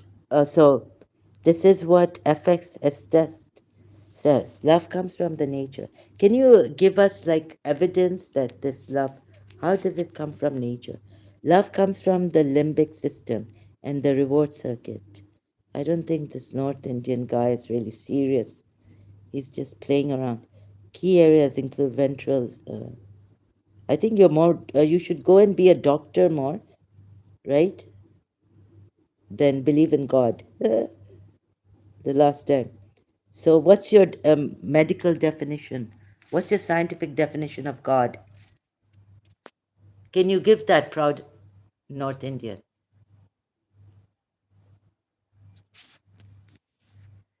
There is an optical illusion with love. Now you're bringing optics here. Yeah.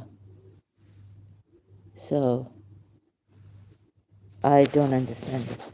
Also, FX is test. Oh, so you seem to you sound like a Muslim. God is the creator, and okay, you're defining it like the religious people again, huh? Medical science, brother, Muslim, religious Muslim, medical science hasn't proven the creator. Sewer, what are you? Sud Kumtal is abusing sewer. Okay, you're abusing us. Who are you abusing here? Calling us pigs. I'm agnostic. Okay. Effect is test. You've abused here.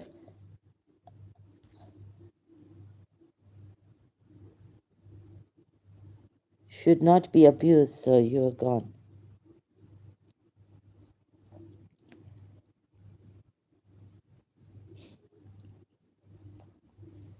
Banned from this. Yes. You see, you're giving the medical limbic system, circuit, reward circuit, ventral, but you can't. You see, you can't prove what is God in the scientific definition.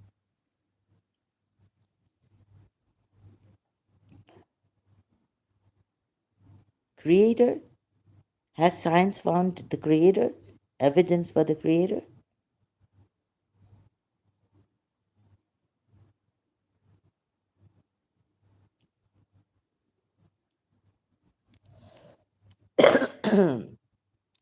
Right? Our science is on the right track to trace God. Humans, many find exact location. I'm asking you a question. You're not answering that question, proud North Indian. You're wasting my time. You can't give the question. Science has not proven God, the creator.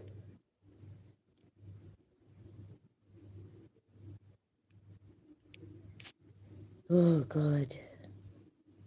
Okay, I can't. You perhaps could find evidence for the creator in the right experiments, like Godel. Yeah, maybe, yeah.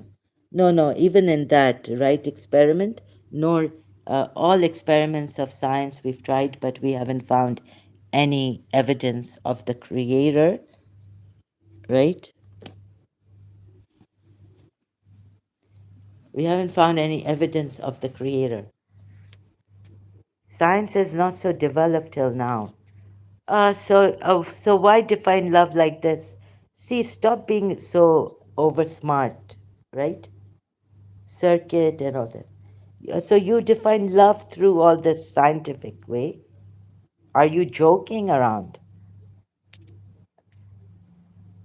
Go join the clowns, go to the circus, right? Find a circus and go and join the circus, right? Proud in North Indian.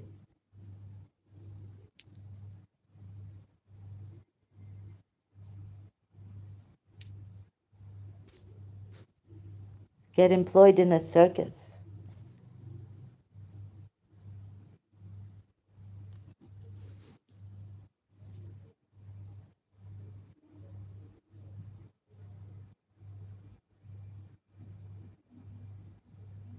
Of course. This proud North Indian is just making a mockery here of himself.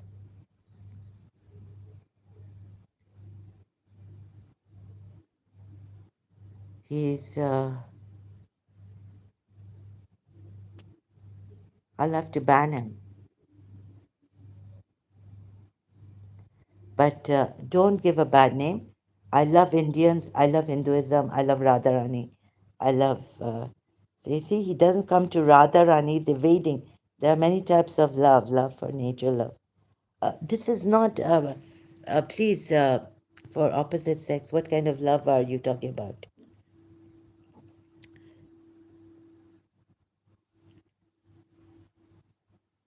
Uh, I asked, where does this love come from? Where does love come from? You said life comes from God. My life, my consciousness comes from God. So I'm asking you, where does love come from? Huh?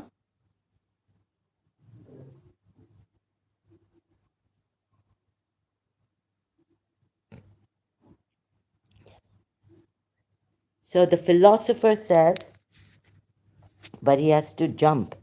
The philosopher says cause and effect, creator and created. So we can't reach the creator philosophically to say, unless we jump to the primal, you see, primal cause. We have to jump to the primal cause. Yeah, he doesn't want to answer that, you see. Because I asked him about Radharani, and he talks about karma and all this. He doesn't know about karma, Radharani's love. If we are asserting the life comes from God, no? Yeah, this is what he asserted, that life, his life comes from God. It ultimate, very good. Thank you, FX S test. It ultimately comes from God, but the tool is the brain's limbic system. Okay, and tool is the brain. So love is in the brain. So what is the heart for you?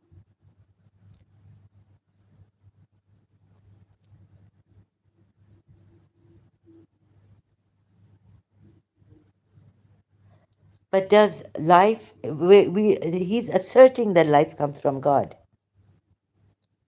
right? He doesn't know that.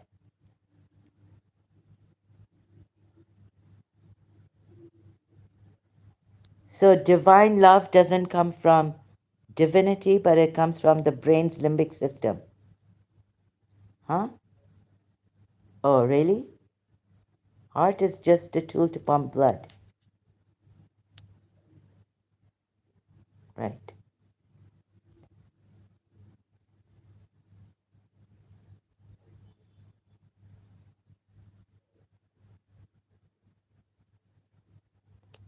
He's joking. He's a joker.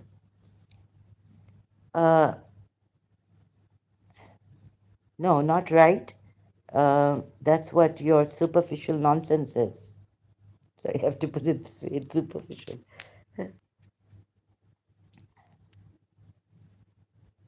So scientists have found love to be in the limbic system, or that desire, that lust, that sex,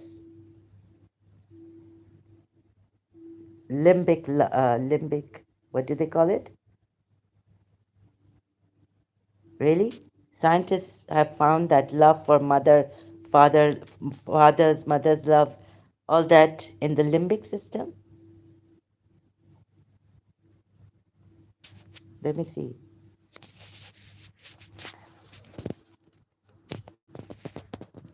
This guy's a joker. Muslim joker, Shia joker. You are a Shia joker?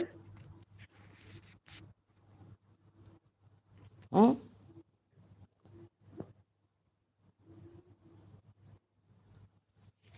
Scientists have found love.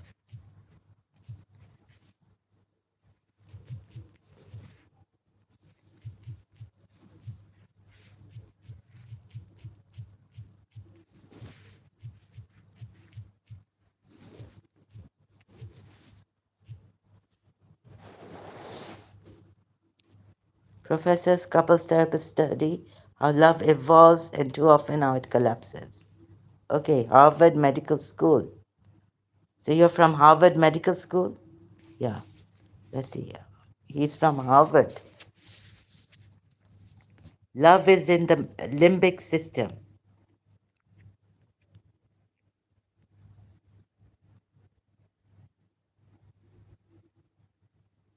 Romantic love. 2,500.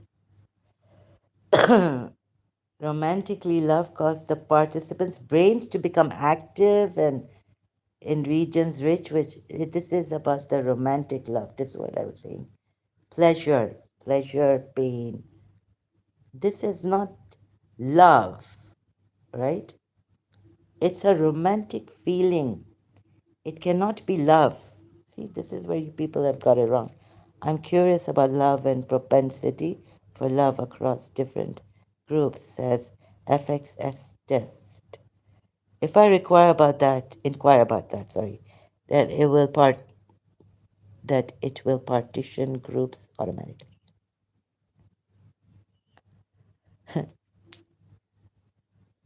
Propensity for love across. No, you can't find that love I'm talking about. Oxytocin is closer to love, but it behaves differently. Yeah, FXS test. You're not joking here, are you? Like proud North Indian. Romantic feelings are not love.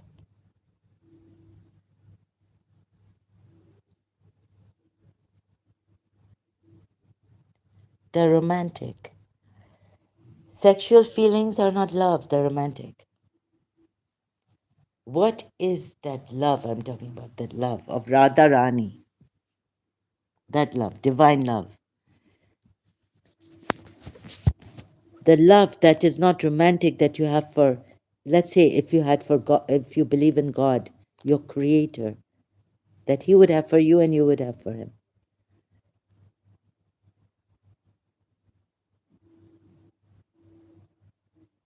Now look at the question he's asking me. No, I'm not going to answer that. Uh, I want to know, don't ask personal questions like this. What do you love most? I'm not going to give you that answer. Do you think I'm going to give an enemy all the answers here against me? No. So you can destroy who I love?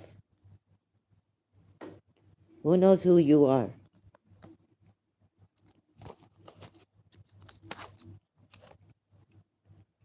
So let me see. FX is just seems to be serious. not like a clown, like this proud Indian. Proud Indian, please, you're giving Indians a bad name. I'm going to put you on timeout, right, for 30 minutes.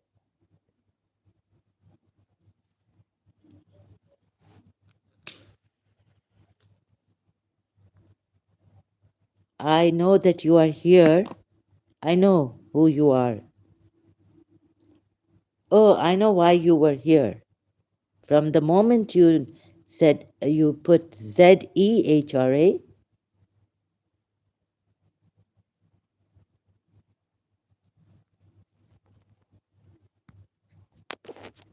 romantic love, it's not it's just a feeling of romance. What is love also? Is there a divine love? Like, if there was, like the Hindus believe, I believe that if you love Radha Rani and you get Krishna through Radha, all your karma and all this was the point that they didn't, this guy didn't want me to reach. So, as for Indian Hindu, karma is all gone, right? Your karma is all gone, dissolved. All conflicts can be dissolved through this divine love. And smoking and all this, uh, the effect goes away. Neem Karoli Baba, you know, could have so many psychiatric pills, and the effect, he shows it when he was alive.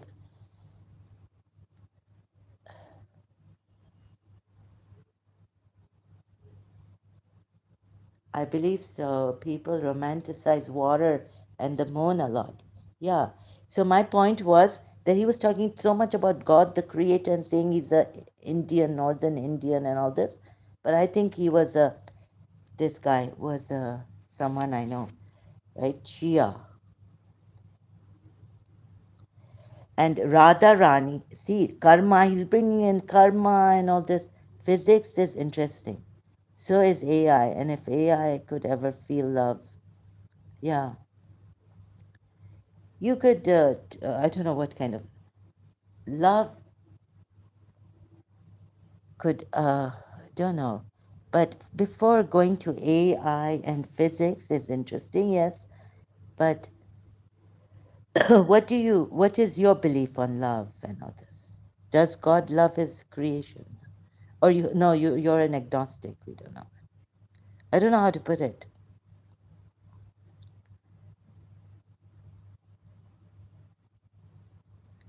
Do you think like love is like that loving care and nurture and providence and life with care, right? So God being the caretaker would not give us that free will, right? If he loved us, he would not give us the free will to like at least harm ourselves in that not being in the full consciousness, aware, fully aware, awakened souls, right? From the very beginning. This is what I'm saying. The alchemy of love, like it could dissolve your karma, it could forgive your wrongs, the wrong turns you have taken in life, not like the religious, like go and burn in hell because you don't believe in God, and to discover who God is before you can even love him.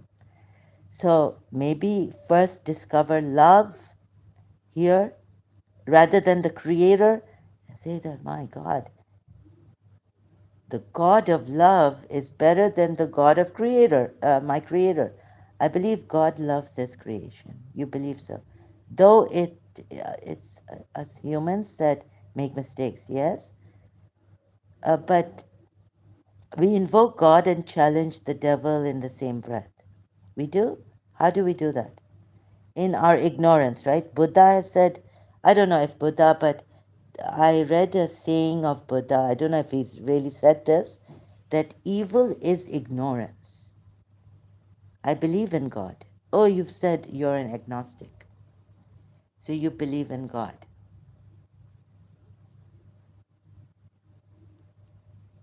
Is it that, so this love, when we realize that God loves us, like Robert Shuller's book, Be Happy You Are Loved.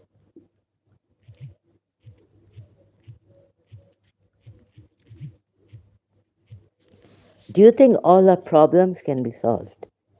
If we realize that God loves us, then and if we value this love, right, rather than just God the Creator, that God the Creator is also God who loves us.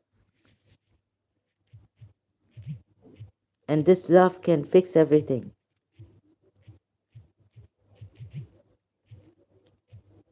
Dissolve all, bring us, we would be rightly guided. It wouldn't misguide us, right? If we have love in our heart. So, whatever we do, right, the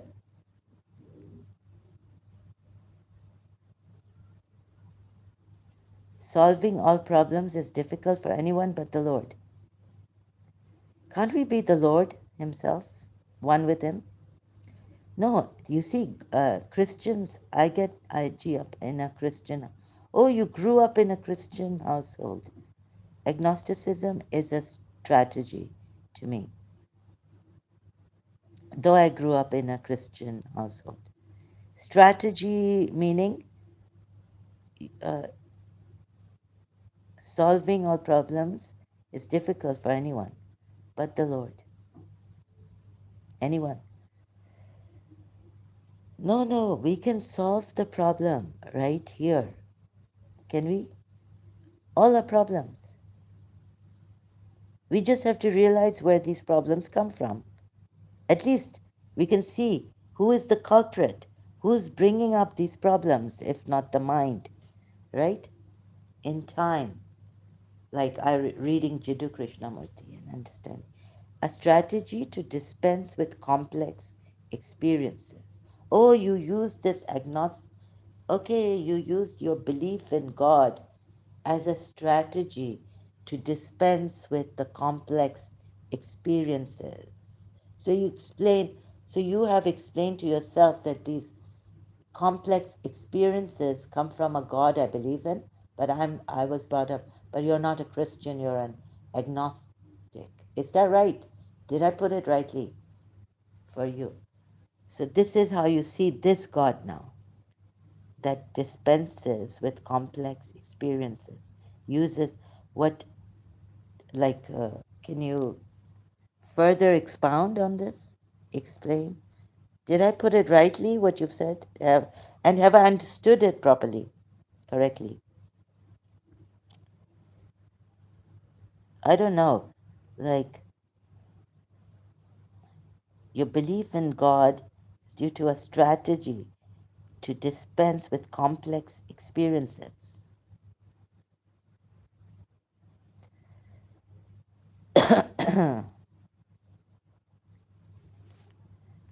I had this book, so love.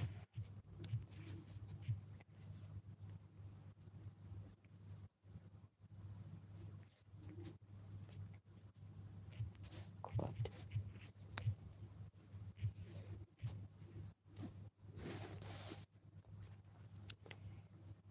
Do you have to believe in God to use a strategy to dispense with complex experiences? Let's simplify, right?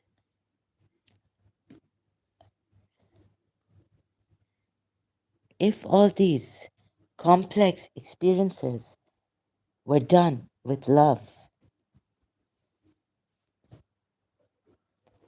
the one, not the haters, I'm not talking about those who hate others because they are disbelievers or believers hating disbelievers. I believe you have understood it properly. But, oh, great. But I call it a strategy and a way to handle such experiences. I have meditated since a young age and have noticed synchronicity in life. Okay, so there's no chaos, but synchronicity.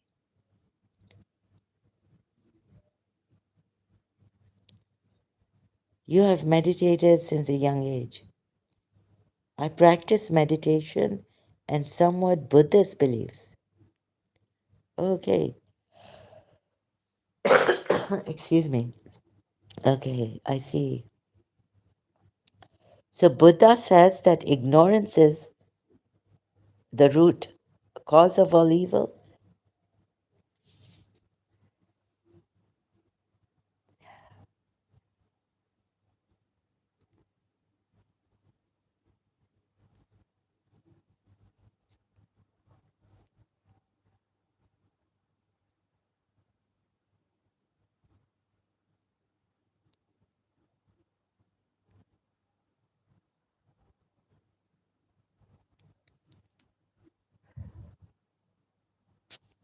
Oh, I love this. I love this prayer when I was reading this book. Quote from Be Happy You Are Loved by Robert H. Schuller, Harold Schuller. So, or Scholar. I call him Schuller, right? May the Lord touch your heart with his finger of love and leave a fingerprint no one can rub off. And many waters, what? Many oceans, storms, what is it? Cannot drown love. It's a biblical verse he gives in this book. So, and also I think of Corinthians 13, the greatest is love out of faith and hope. So, uh, I loved this quote when I read it. Oh, and many waters cannot quench love. Many waters. But this is we're going to too much. What else can not quench love, nor drown it? Bible verse. It was given, I found it in Robert Schuller's book, Be Happy You Are Loved. Song of Solomon 8, verse 7. Many waters cannot quench love, neither can the floods drown it. If a man would give all the substance of his house for love, it would utterly be contemned. This is a great video and topic. Thank you so much. Thank you. Thank you so much. FX. It's just, I'm so glad that you find this great. That's a really just layman's. Many waters cannot quench love, nor will rivers overflow it. If a man were to give all the riches of his house for love, it would be utterly despised.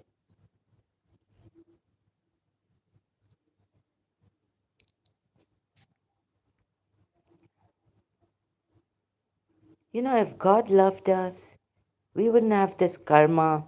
He would be so understanding in our childhood, made a mistake, and uh, love is the thing that awakens. I think it would be love, right?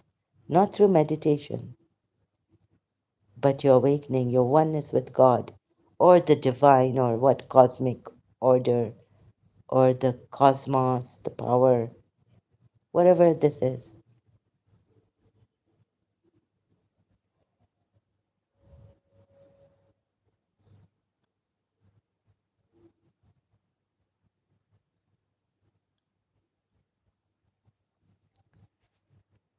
I am kind of in. I've been attacked during sleep, but let's see how this goes.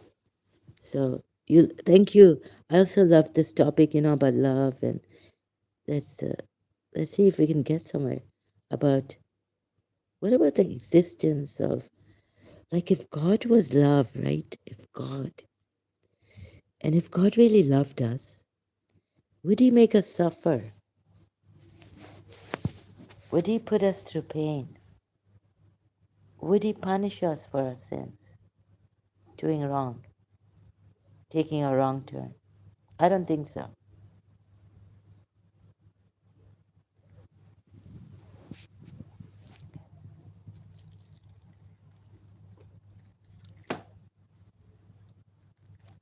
I don't think so.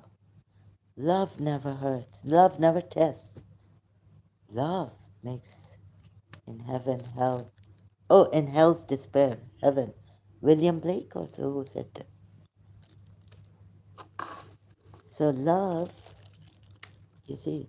So if God really loved, I wonder if so there is the karma, there's the compulsion, there's the bad habits we learn from childhood we can't kick it out, leave our addictions.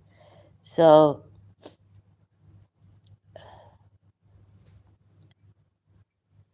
and if we know love and love ourselves,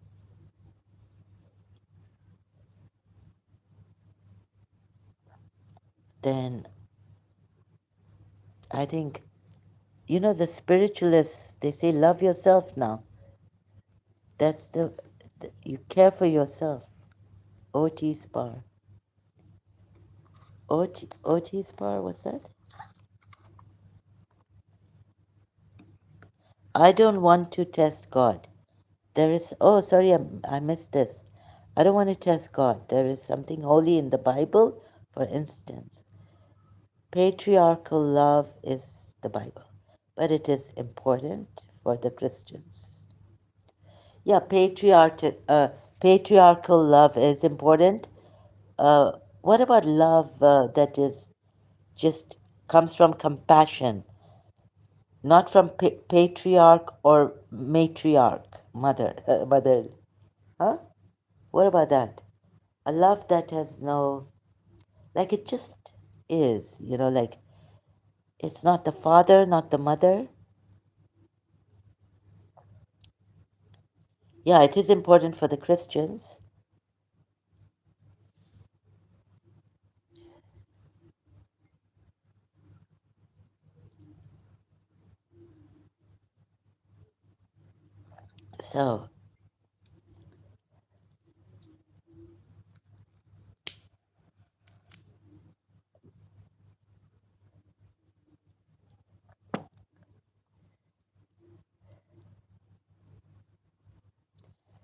So, like my mother, she was a believer, right?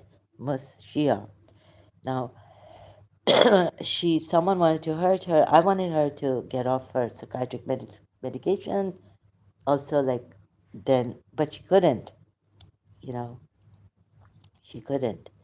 So I wanted to hurt her and I wanted to get her healed. So I was thinking of our love, the love between mother and daughter, right? But that love, even with light beings, I did the light work for my mother. I also prayed for her dua yesterday, but that she went away very tragically, right? And she didn't get well. I wanted her to get well from these, you know, whatever psychiatric problem she had. Sorry, a mental, no, it was like a bipolar or some like disorder, personality disorder or mental disorder, right? I pray to God to forgive us, my mother, to bring us on the right guidance like she used to pray for us. May my daughters remain chaste until they get married. For Bibi, Zainab's sake, give that sake to, you know, Allah, God, and may they not be raped and they're understood, right? But she didn't get well. So what do you say? What would like this person who came like a joker, blaming people, because they're not fully conscious. So praying to God to make us fully conscious, God didn't listen to my prayer for her. What? See, if God had protected us, like Then in that medicine, of course, there are medicines that I read about this psychiatric, even therapy. A woman was in therapy. She left therapy and she went and slept with 10 men. Really, I read in this book I had. So there are the pros and the cons of therapy. Psychoanalysis and all this therapy.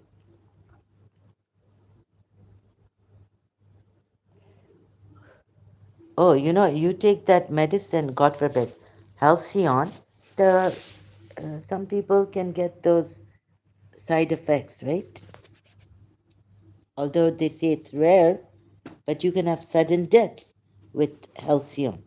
So she was taking Halcyon. I said, I read in the magazine an article about Halcyon. They don't give here. Like, you could get aggressive also. It could have an adverse effect on you, the psychiatric medications, right? So, and I know her withdrawal symptoms when she left psychiatric medications for some time. Ooh, it was terrible. It's like she lost her senses completely. So, and high dosage.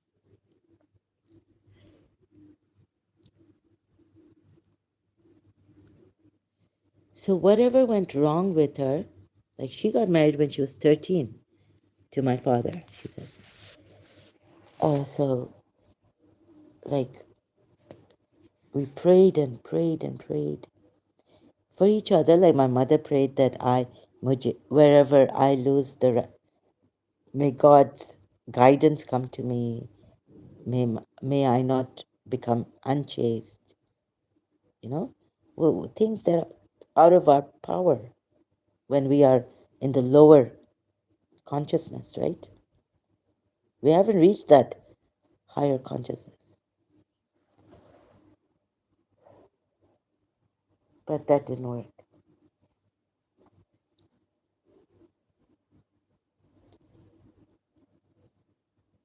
Yet, would people blame her, but religious people also?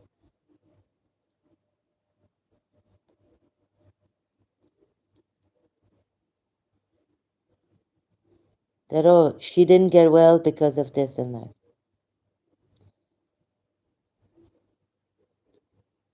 Now, these Hindus, they come here to make me realize that even their karma is wrong, right? Although I've even questioned that, not that, but I believed in love. And I believe, so, I don't know whether they're Muslims coming here, Christians coming here. I think they're mostly that Zahra with Zehra is a Muslim. So, how they cleverly come, right, to give northern Indian Hindus a bad name now, karma also. They use everything, but they won't use the Muslims, you see, they will try to cover up the faults of Allah in the Quran, right? The errors made by Allah. But the Muslims will, the for them, it's like the other people's mistakes are so, and they'll cover up their mistakes and they'll criticize each and everything, you see, of the Hindus. God forbid that I see here, and I said it recently also, I love Radharani and this and that. These Muslims will come in a sneaky manner. So let's solve. Anyways, so let me get over this now with the OCD and all this disturbance. This that these unjust people. See, when I question the Hindus, I've questioned my own religion. I see that, right? So I cannot blame myself, right, for questioning Hinduism. But there's one thing in Hinduism I believe in.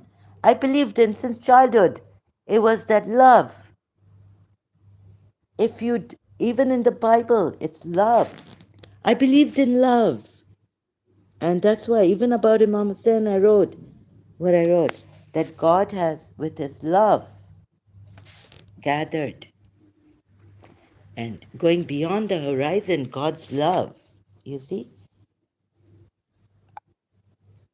Something I've written on Imam Hussain. But love has come in.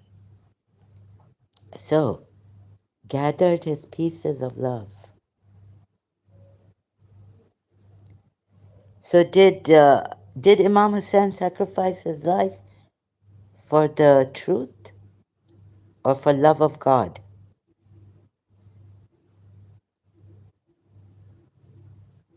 Huh?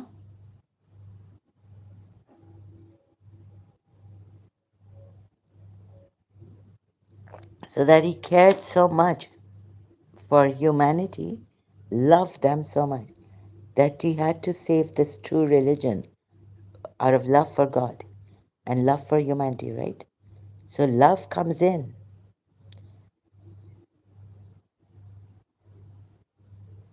Truth is important.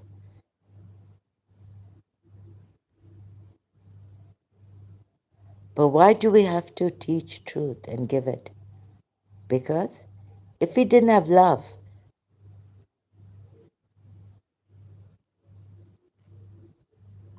right?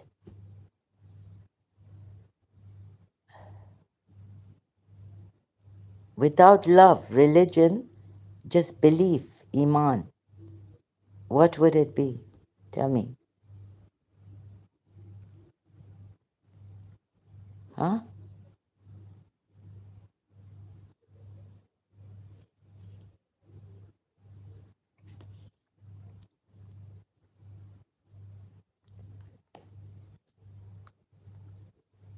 Useless. I mean, it would be dry, right? You know, like religious scholar. That's why I think Jesus was a Jesus could have been like to correct, because I think God went wrong with the Jews also, right? And they became religious scholars too much into their minds, like laws and rules and all this. And then love comes in, and that Jesus at Simon's in Jesus of Nazareth says, Simon, I came to your house. You did not wet my feet, wash my feet with your tears. And then, you know, uh, clean them with your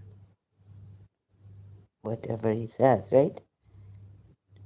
That lady, Mary Magdalene, or the prostitute, he tells her, he says, this woman has done this.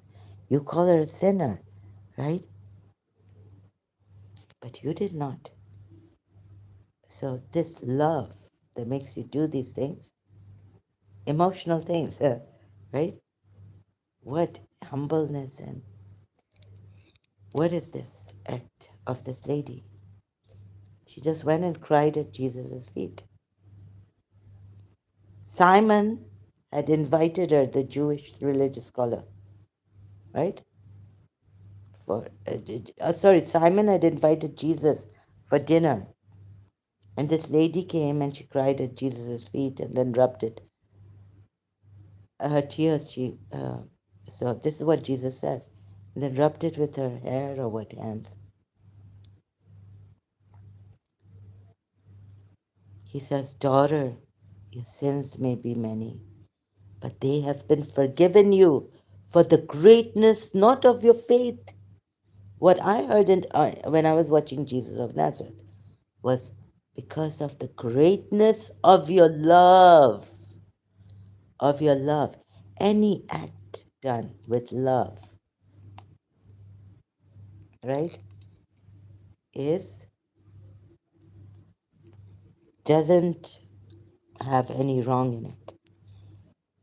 Maybe to the other person may seem it's wrong, but it's not wrong, because that other person is still very doesn't really know what love can do.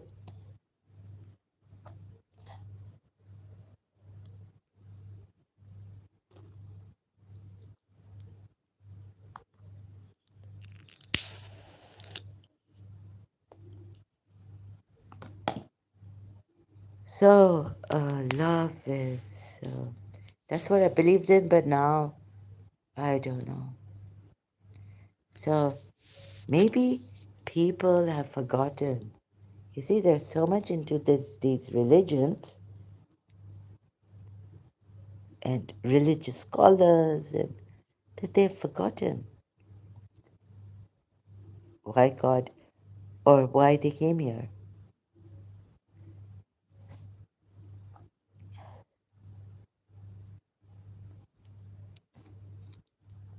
So,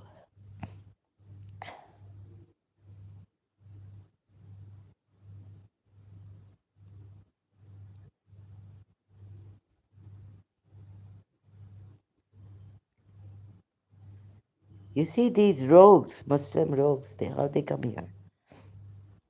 Even some Indian Hindus, they've been made by these Muslims or something, affected by science and Islam. Too many Muslims in the country, or what?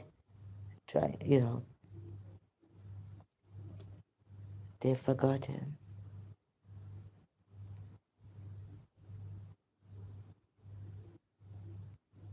and they're just using now, spitting out what Sadhguru has said here and there, or something. Here,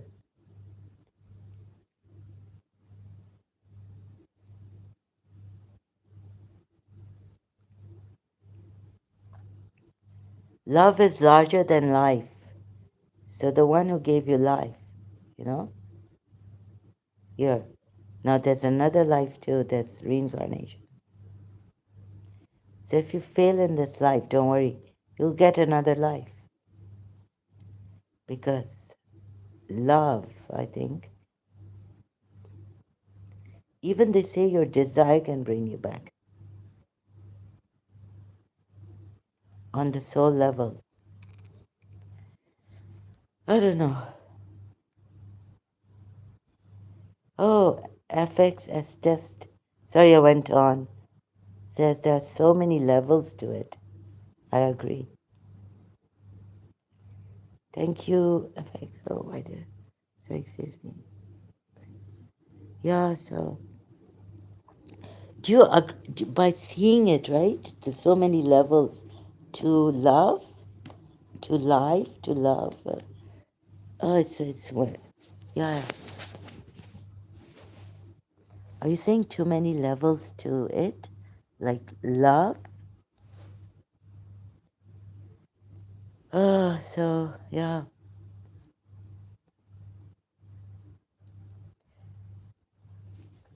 Thank you for being so civilized and not making fun, and of this when I'm serious.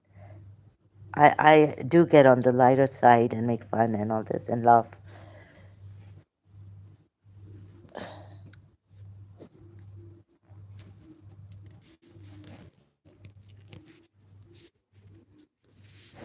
So many levels to love, huh? I mean, specifically the dilemma of love, life, and religion. Yes. Oh, you mean there's so many levels, and science is more pragmatic, yes. So many levels to life, right? This life, and the dilemma of love and religion. It's confusing. And science being so pragmatic, we haven't even found that spiritual science. So, excuse me, I'm also still searching. But religion has really, you should take religion out of this. For, just realize, and that's why, first and foremost, what we know that this religion is not good. Take this religion, Abrahamic religion, out of it. Empty ourselves. Science is more pragmatic, yes, and needs evidence and all this of everything. Love, dilemma of love is their life and religion. What are we left with? Emptying. Should we empty ourselves when we are in flesh and form? Huh? I've even asked that, even though I've emptied myself completely, like wanting, wishing nothing. I wish there was nothing. In a lot of pain and guilt, in 1989, I wished there was nothing. I wish there was nothing, not even God. I wish I had gone into nothingness, not even heaven or not heaven even. Have you have you ever been in that pain, God forbid, and guilt?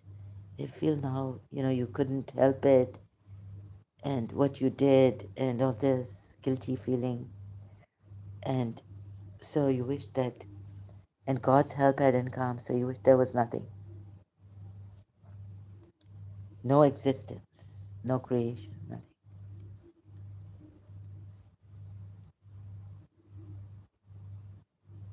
And yet, so that wishing of nothing, no heaven, no hell, no God, no right, no wrong, no sin, no good.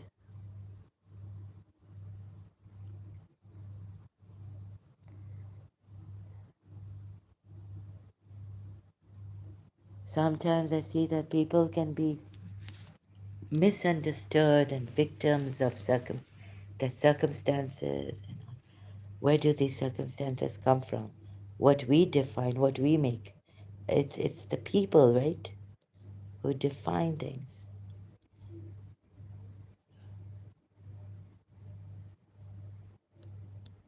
Or their fear, or I thought maybe emotional. We're so scared of emotional attachment, some of us, and life itself, that we tend to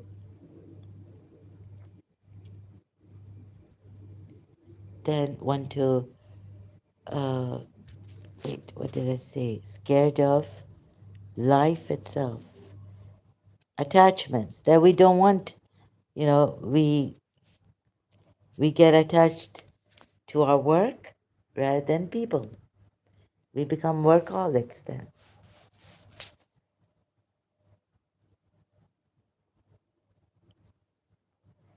And then the Buddha comes in, right? Detachment from life. Being attached to this life, the samsara.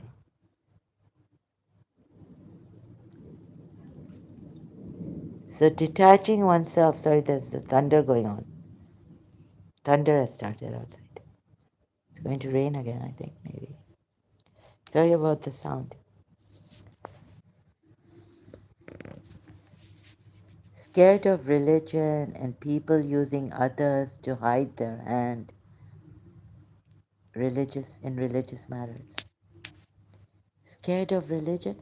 The layman pays the bill, it appears. Yeah, first let's be realistic. Like, if there's no food in our stomach, what do you mean scared of religion? I think God, uh, if God had said, love me, and that's enough, right? Not be scared of me. Actually, religions make us scared of God. God has made it that way. And then the bills we have to pay. Layman pays the bill, it appears. Like the food also. So first, be realistic. I told myself, don't say, oh, I'm after the truth. I love the truth. Even if I don't have, even if I like right now, I have had tea, of course, yeah. So don't say that even if I go empty stomach, even if these Muslims, they put me through hell here, I love the truth and thank God. Thank God, no, but thank you, whoever is responsible for this divine God, right? Okay, you're making me go through a lot of pain. They might attack me. The Muslims, Shias even make me go through hell, like confine me. But I'm after the truth, and today I've done good with this. I've done good on my StreamYard. Oh, sorry, my live stream. Even though my stomach is half empty or half full, right? Even though my body is aching, I'm, but don't forget, thank God, or thank the one responsible, and thank even the people who have supported you here, who have put food, given you the money to buy food, right? And all this tea, given you shelter, roti kapra makan, given you a house, shelter, bread, roti, kapra, and clothing. So don't lose hope. Don't lose that. At least know your body, they're making you ugly, or they're making you thin. But Zahra, so much pressure on you. Maybe the Shia consciousness putting so much pressure on you. Shias, all this, and questioning you and putting blames on you, right? Judging you harshly, falsely accusing you, and you're breaking your. But remember one thing, as I was breaking after the live streams, I told myself, you're after haq, you're after the truth. You want justice. You want good for the people. You want freedom. Your intentions are clean. Understood. I take nothing for granted. I'm curious, though, about the nature of God and the. So am I. So am I. When, at least on this, yeah. And the universe, as I love the universe as well. Yeah, you love the universe. Uh, Sometimes love, when, love is squeezed out of me, I just am left with these Muslims coming rogues, right? They falsely accusing like rogues. They come. It's and no one, like, I feel no one cares, and so much evil in this world. Seems like it.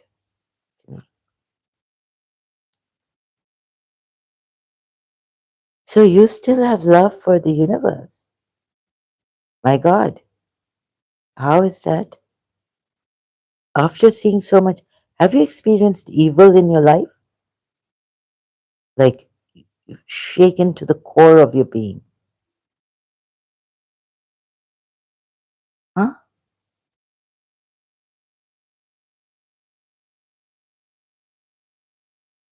Like, they say empaths. Oh my God. It's like, who? Even anyone I can't trust. So trust being shattered. Uh, you loving the universe, you must be the God of the universe. Excuse me. And so, yes, but I am usually restricted to my crown. Oh, yeah, you must be the God of the universe to love the universe, because really the universe needs to love us, right? Please, God, love us. Give us some power of this universe of yours. Give us some love. Pour some sugar on us. When it gets too much here with the bitterness and the evil,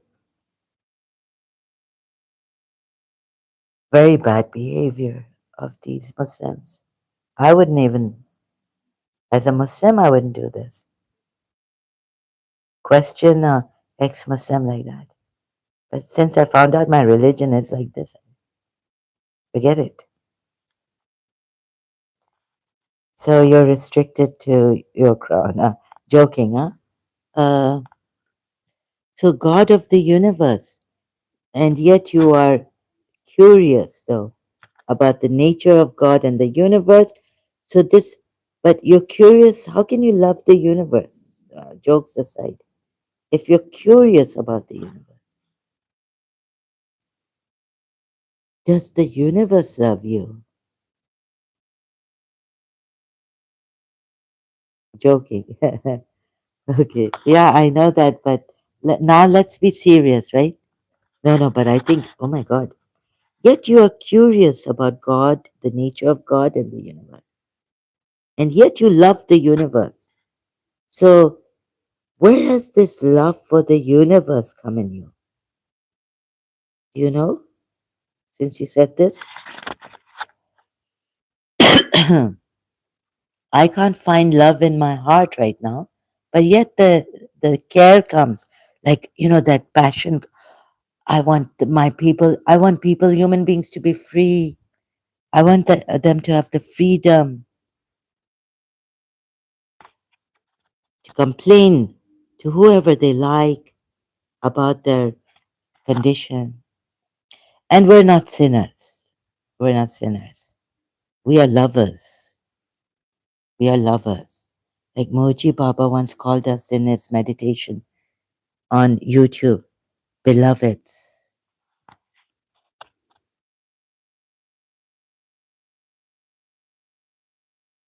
Beloveds, right?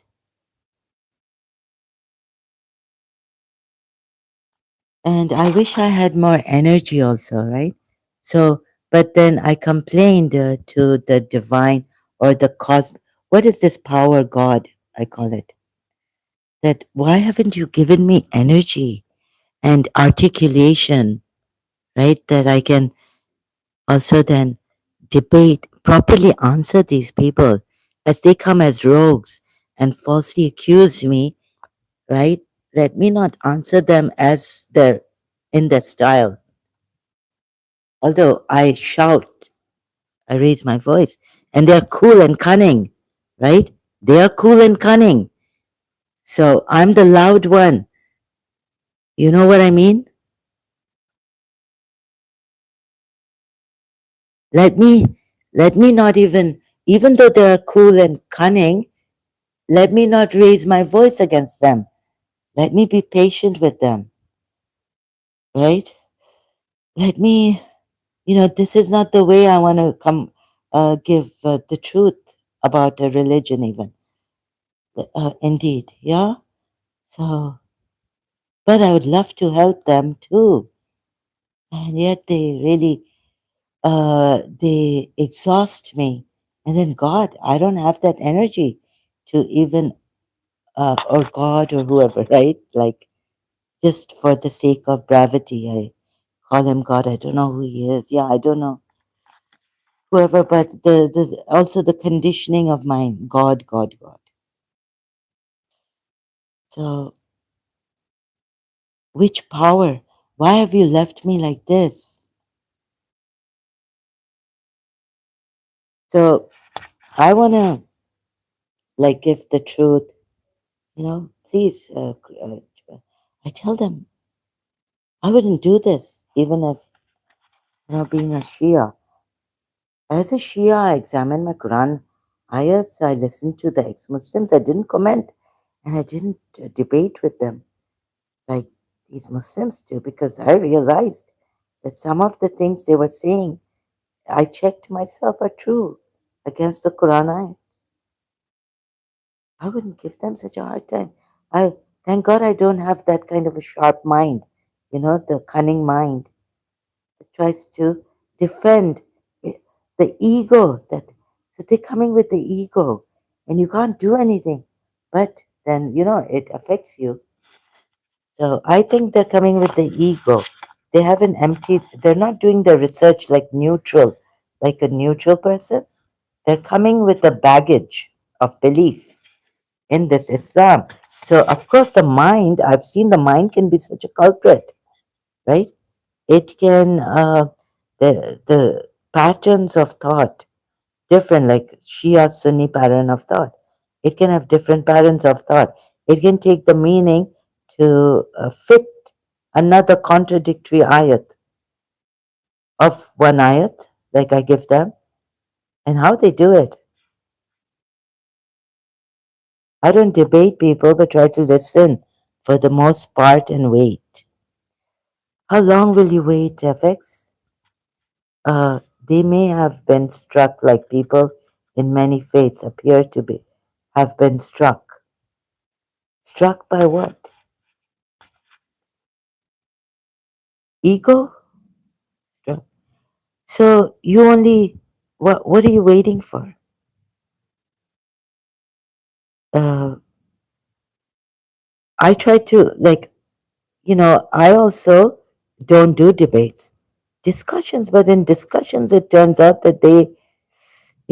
into debates.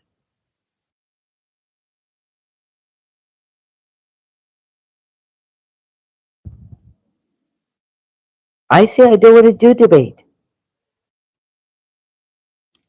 So you are that patient waiter.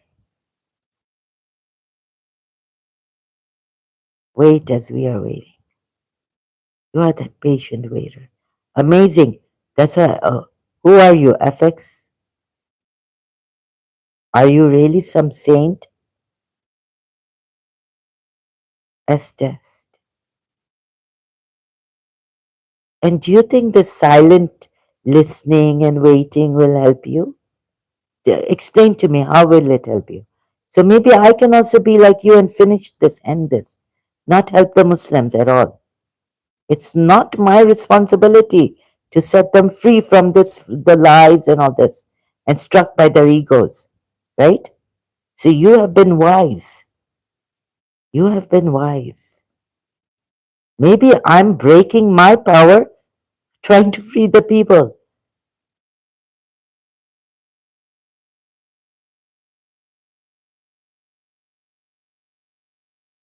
And some of these Muslims, they would wish me death.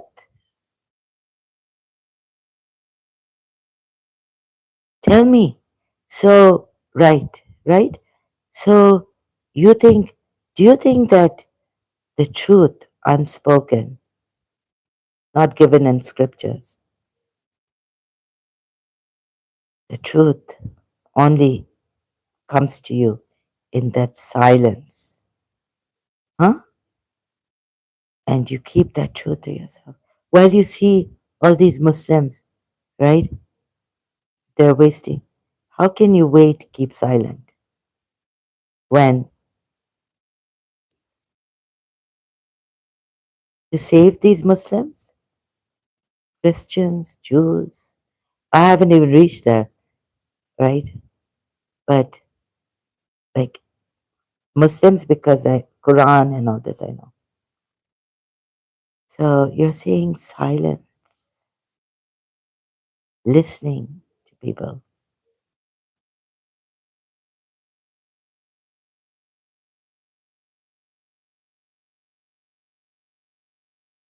while they impose their religion on you.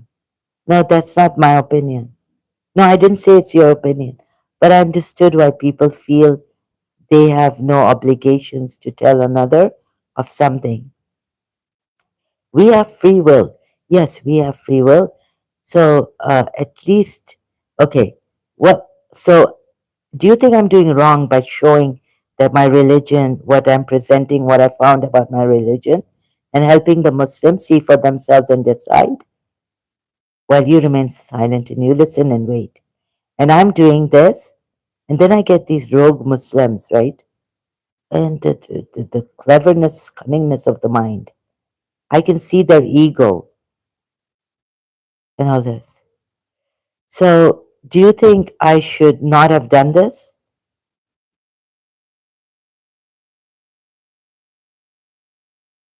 While they're saying, they have this killing of apostates, death penalty, unleavening the apostates. And also, what I found in the Quran is that non Muslims should be also finished, unleavened. Do you think we should not point out these things?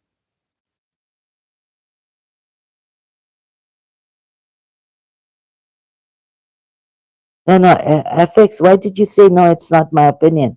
Did I say it's your opinion? I didn't say that.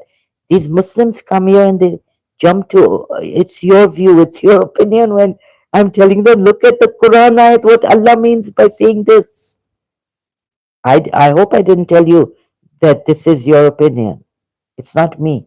I would never do this to you like the Muslims do. So please, you don't have to tell me this. Explain things like this. I never said this is your opinion. I'm not those Muslims. That I'm not cruel. This is very cruel, very rude person who would say this is your opinion. And you haven't said anything. You're just, they may have been struck like people in my many faiths. Struck with what? We are as strong as our weakest link. From what I've seen, there is a preference to not dig deep into things. Hmm. So, and yet, when Muslim was saying here, you see, what about Allah saying, ponder deeply? No, ponder, consider the Quran ayahs. Oh, they don't want to dig deep. And yeah, I see what you mean. I don't want to jump to conclusions. But you see, FX, I've experienced their rogueness, right?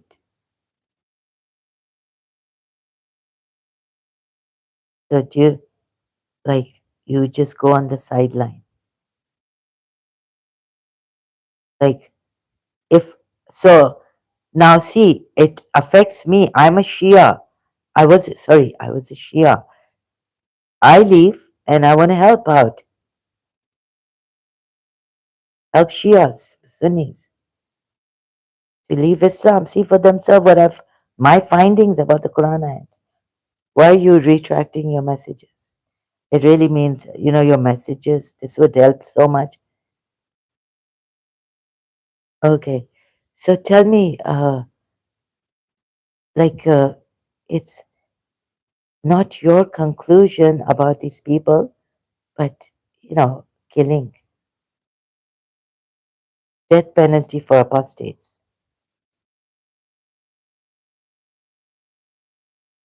But the person who wants to help them, they want to ruin. It's their religion. It's just a bad behavior. Yeah. So it's very bad, right? It's very bad. It's bad. Ask me. Yeah. So, yeah, please. At least, yeah. Thank you for validating and putting it in its place. So, like someone saying that you have to first realize if there's hypocrisy and you look at it, accept it, bring it up. And if we don't do these things, like, see, where is our ego? Where is actually, are we really doing this to defend our religion by lying against others, putting them in the lie, accusing them falsely? Like, this is not.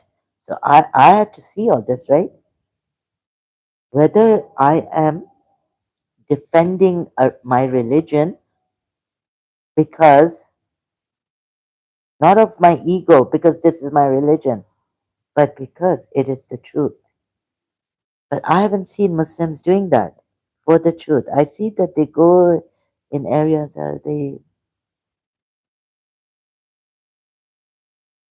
I like Muslims in many things they do the same way as I do with Christians, but I get brought back to love and its representations in different peoples.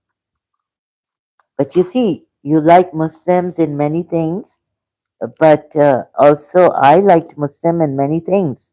I like the warmth, all that, right?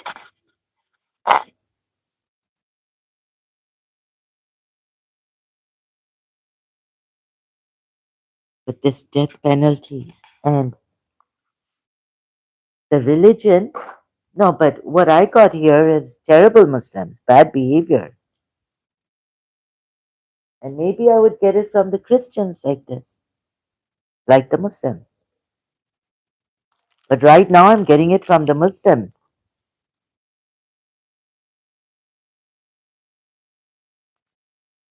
So The Christians do the same as the Muslims on, yeah, some parts of, like, about their, to defend their religion. They do the same. But you see, the Muslims can have me falsely accusing me. Yeah, I've had Christians here doing the same as Muslims, right? But you see, my life is at risk and all that. Do you think the Christians will go terrorizing people? What the Muslims have done? And Quran is Quran more dangerous than the Bible, the New Testament? Huh?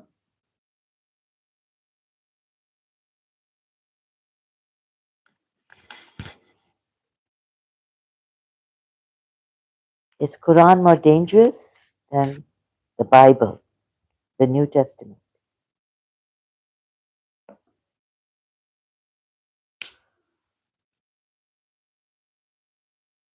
I found that, right? I found that the Quran is not what the Shias have taking it with Ahlul Bayt. Not how the Ismailis interpret. I have seen the Quran ayats to be very dangerous for those who are truth seekers, who want to leave Islam, apostates, and also there's no freedom in this Quran to search for the truth. Allah doesn't give that freedom. I've sent you my ayats, believe in it, or else you'll go to hell, right? And He's even threatened people here to deface them. And then He said there's no compulsion in religion. I, it's just, the person, the human being doesn't have freedom in Islam. A freedom given by Allah to search out their truth, search out about them. And that's why I think now I started to blame this Allah. Because this Allah, the way He has brought religion and imposing it on disbelievers and with fear and all this, and the fear of hell or the fear of obliterating the faces, threatening, if you don't believe in this, what has come down, or people of the book, or the ones who I have given scripture to, which is in your scripture, I will obliterate your faces, curse you, or turn you on your backs.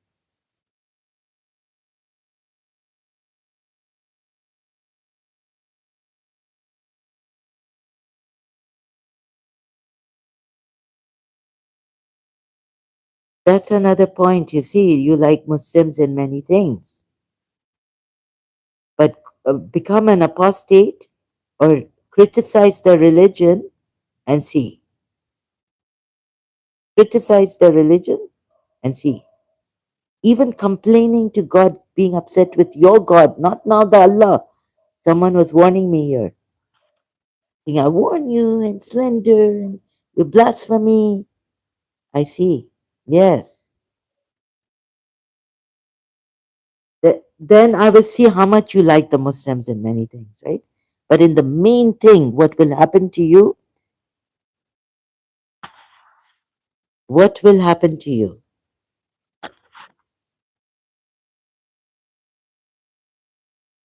And do it, okay, privately, like, do it.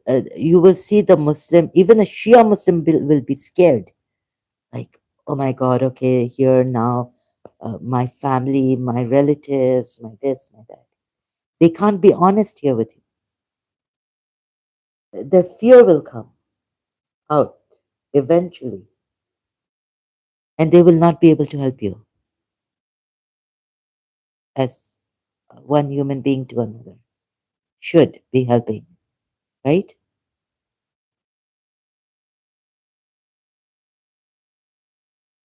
So you like many Muslims, you have interacted with them, but go against their Quran, complain about Allah, and see what behavior you get. That's the important part, right? That's the main part. When everything is good, right? It's a different matter.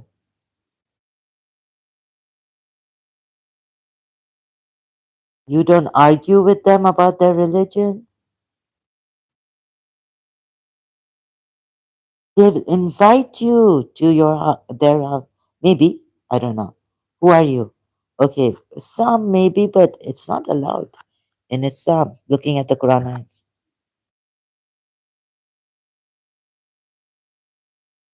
But you see, the moderate Muslims don't even go with the Quran ayats.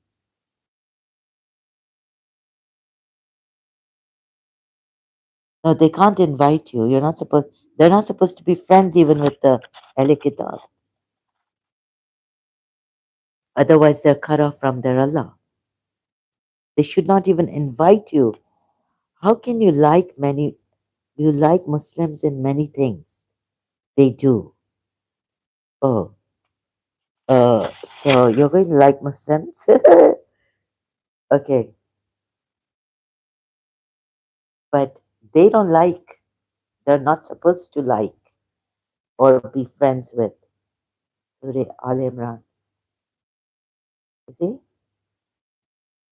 And they will not, maybe they're not sincere with you. Maybe they're in your country in America for the time being for work. They're good with you. But are they supposed to be friends with you? Do not take the Jews and Christians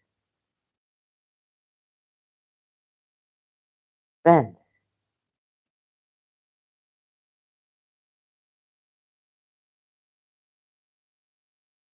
28 verse. Believers, do you think most of what you like about them is that they are following the religion to the letter? Huh? This is what Allah has told them here. Let not take the believers, the disbelievers, as allies. Now, the disbelievers are the Christians and the Jews also. Although they're Ahl Kitab, they do fall. In some verses, you see them falling into the disbelief. Christians are disbelievers. Some verse, other verse. So, disbelievers as awliyas, friends or guardians, from instead of the believers. And whoever does that, then he is not from Allah in anything except that you fear from them a precaution. The precautionary, you have to take precautionary measures.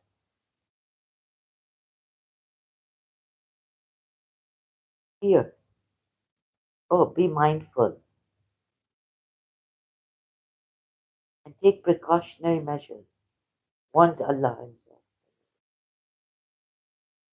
Rather than believers, supporters or protectors, you can't even. So don't go to, like, how come these Muslims, they go to, like, I have gone to London and gone to doctors, protectors, healers, they're doctors.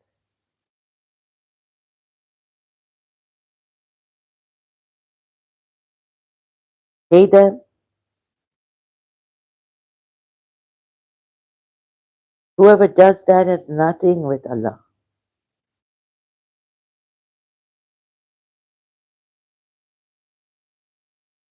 Let not believers take disbelievers as allies, right? I supporters or protectors rather than believers. And no, no, let me show you. Where is it? Do not take the Christians, Jews.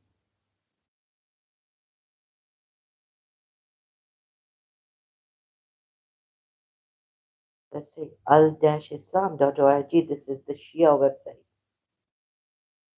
Let not the believers say whether you hide what is in your hearts or manifest it. Commentary, 12 Shias.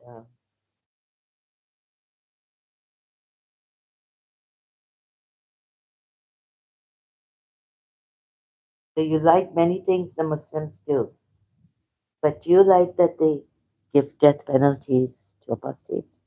We don't. Their religion doesn't give freedom of religion, freedom of thought, huh?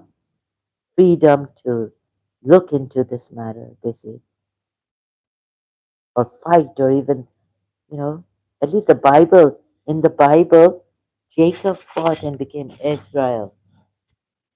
Fought with God, or they say God's angel.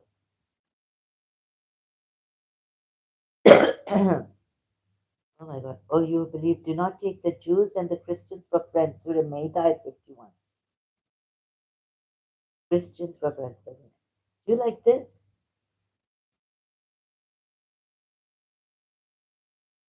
Do you like this? Surah Maida of the Muslims. What the Muslims, they are friends of each other. Or you believe, do not take my enemy and your enemy for friends. God has just said these. All these are my enemies. Allah does not forbid you respecting those who have not made war against you on account of your religion and have not driven you forth from your homes. Now, this is Surah Mumtahana at 8, right? What does this mean then? The adjectives used here and when such a friendship begins and grows with complete disregard to the friendship with the believer, it first spoils the fruits of the faith, then damages its branches, and finally destructs its very roots. That is why Allah has warned them in the next sentence. And whoever does this, he shall have nothing to do with it.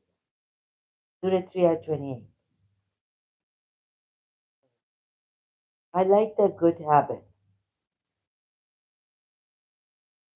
relative to my own,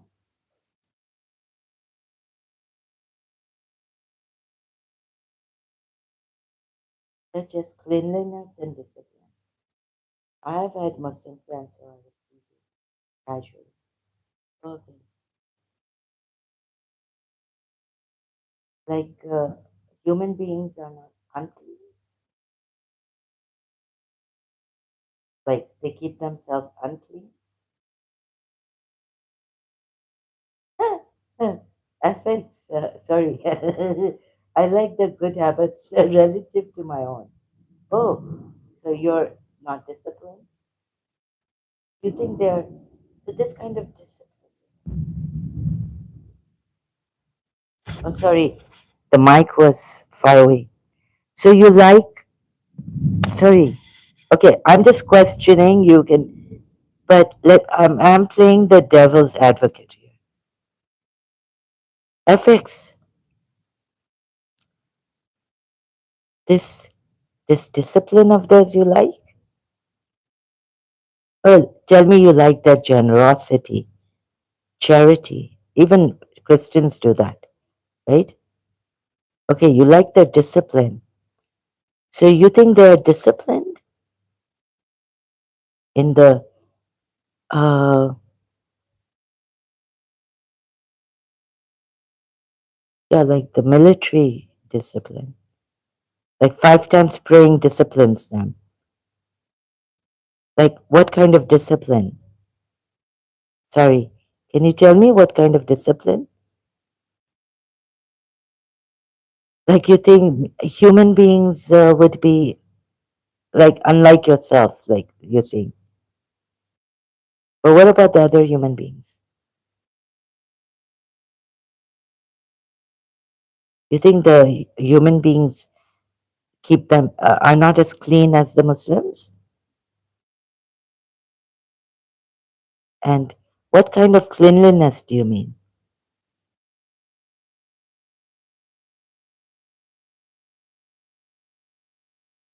Like no one after sex will take a bath? Only Muslims do that? Like they won't wash their hands before eating? No one will, no human being does that? Only God has, this Allah has told the Muslims to do this. Only Muslims do it? Washing their hands before eating? Cleaning their, with water before waste? After waste, sorry. After waste. Huh? Okay. That, yes, no one else does, yeah. With water. Okay, I don't understand. Okay, this kind, yeah, the discipline. You mean no other human being can reach the kind of discipline that the Muslims have? No, that's not what I was. It would be a lot to type out. Oh, okay. I have had Muslim friends, so I was speaking casually. Like, hello, Murtad, Muratad. Okay, Murtad, sorry. 1489, hello. Welcome, your Murtad. Welcome. Um, so, this kind of discipline you like? Okay, no. I like the discipline, right? Not with the force, like fighting your nafs and praying when you don't feel like praying. Even the Hindu thing I don't like, that you have to, I'm having such a hard time with this project mantra. You're most welcome, Murtad. Welcome, warm welcome here. I must go for the time. Okay, I hope you do well. Thank you so much. I will come back to this video. Okay, thank you. Yeah, I'd love to see you back here. So, Jiddu Krishnamurti, that discipline that doesn't come with violence, that doesn't come with force. I want that discipline, that you don't fight with your nafs to bring it, you love it. You love your entire self.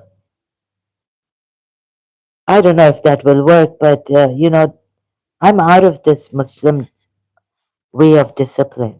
Yes, they have, some of them have fought their nafs and they have disciplined themselves against their desires that are be, out of the boundaries of Islam, right?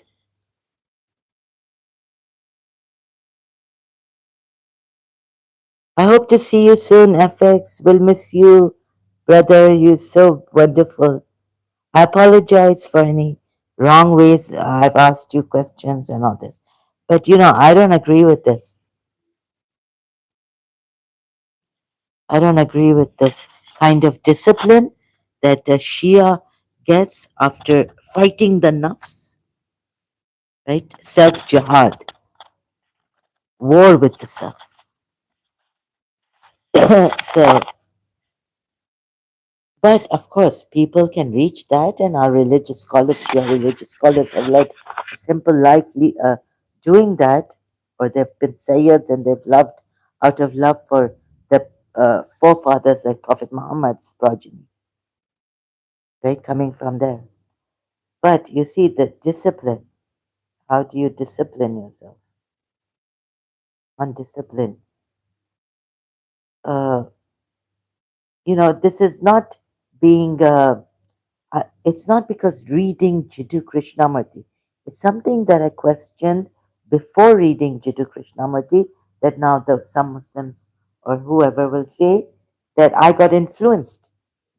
No, I was like, couldn't God bring something else, like introduce something else? So when this really got to my inside, like the inside that was questioning God, but didn't know how to put the finger on it, like questioning my religion. So on this also, he Jiddu Krishnamurti gave me words, like when I couldn't articulate problem in Islam. So it is only in freedom that one can discover anything, new idea, a new feeling, a new perception. Any form of discipline which is based on compulsion, you see, denies that freedom. I was like, it's just that Jiddu Krishnamurti gave words to it. That something is wrong in my religion. There's other things, but on discipline also. Like when my principal said, I was like, tried my so much to discipline myself, right? How can you tell a mother to discipline herself when she's yearning for her children? Discipline yourself.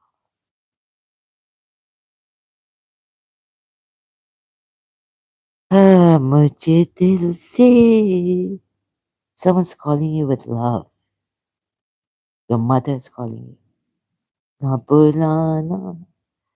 And so, what is more important? Discipline. Telling your mother, discipline yourself.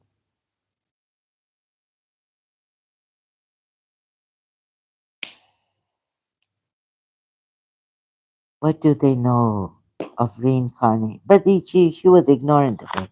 Reincarnation. She thought I'm just, or that I'm seeing God wants me to be with her. But she's saying, I don't know why she was saying discipline myself.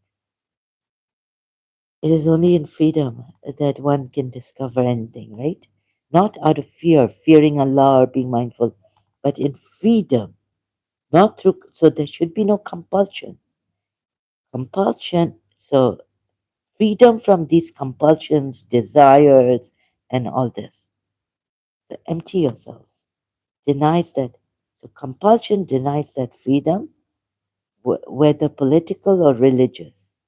And sense discipline, which is conformity to an action with an end in view, is binding the mind, can never be free.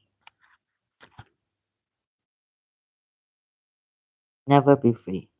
And that's why these Muslims can't give freedom to another, because they don't understand the true meaning of freedom. And they're going on this binding thing, discipline, superficial discipline, control freaks,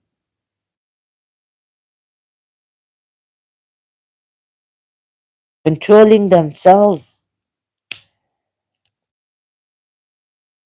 all this. Is discipline a help or a hindrance? This kind of discipline is a hindrance. It's, you see, it's which is conformity to an action, an Islamic ritual, or what Allah wants you to do, right? So you've got to do it. And even if you don't like it, your nafs is going against it.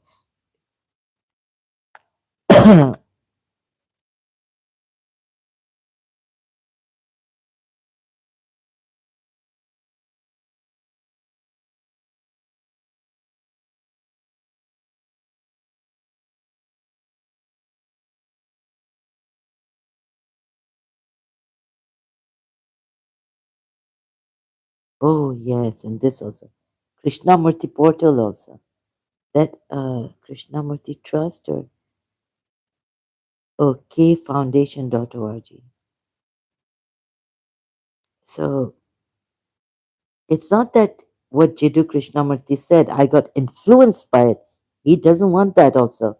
But that's something about this discipline in religion I couldn't put my finger on, you know, articulate and explain.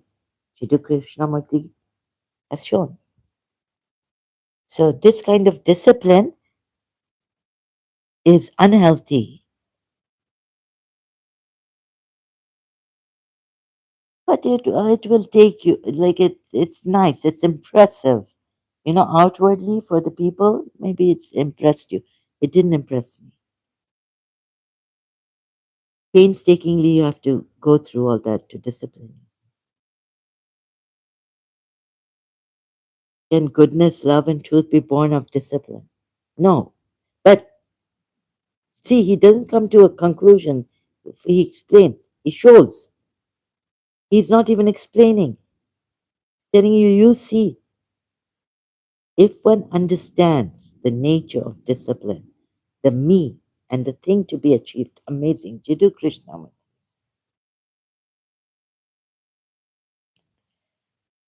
So you understand? You see? And he says about the seer, the witness.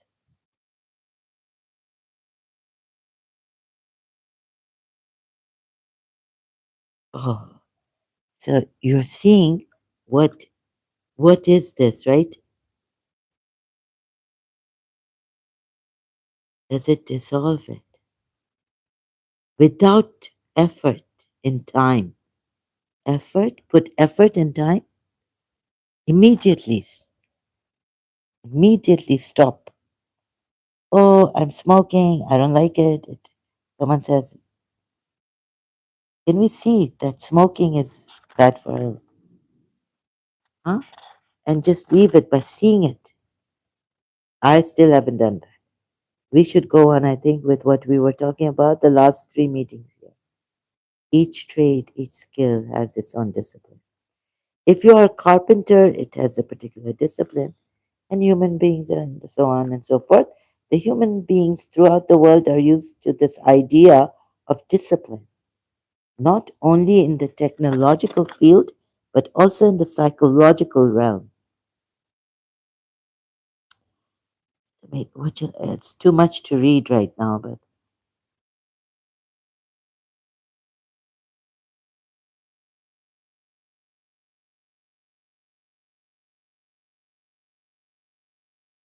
your belief opposed to another belief, ideals opposed to other ideals. There's a separation also. So he goes into separation, communication with each other. So the speaker is only sitting on the platform, not to assume any authority, but it is convenient because you can all see the man. That is the only reason he's sitting on the platform. Can we together think out this question? Determination to think clearly. Think like the soldiers throughout the world are highly disciplined people, and that very discipline encourages violence, and that very discipline encourages violence, right? You see how rigid Shias even have become, right? If you become too disciplined, too rigid, then with your children also, you'll say, don't waste your time. Time is important, right? And then the person is like, too rigid and too. You can even hit your child to discipline. I don't know. This discipline encourages violence. It's too suffocation. It's too suffocating. I don't know if you have not thought about this, but I have thought about it. Yes, something wrong in this type of discipline. Actually, I feel loving, kind ways should bring about what? Discipline. The word discipline means to learn, not to conform, not to suppress, not to imitate, but to learn. Somebody, it is violent. And that discipline, when it is in action against somebody, it is violent. Another thing I missed, suppressing his personality. A soldier is trained day after day, month after month, suppressing his personality, suppressing his desires, conforming to a pattern, and there, this very, very strict discipline. And that discipline, when it is in action against somebody, it is violent, right? That is war, obviously. The word discipline means to learn, not to conform, not to suppress, not to imitate, but to learn, not to fight your nafs, like Allah says in the Quran. Fight against yourselves. Now, in our thinking together, and then we have to read that dua, the Shias, dua Yamani. Oh Allah. Or if why? Not because you have fought with your nafs, but now for what you have uh, overindulged in things, in inordinate desires. So now read Dua Yamani. Oh Allah, I have, I have done zulm on myself.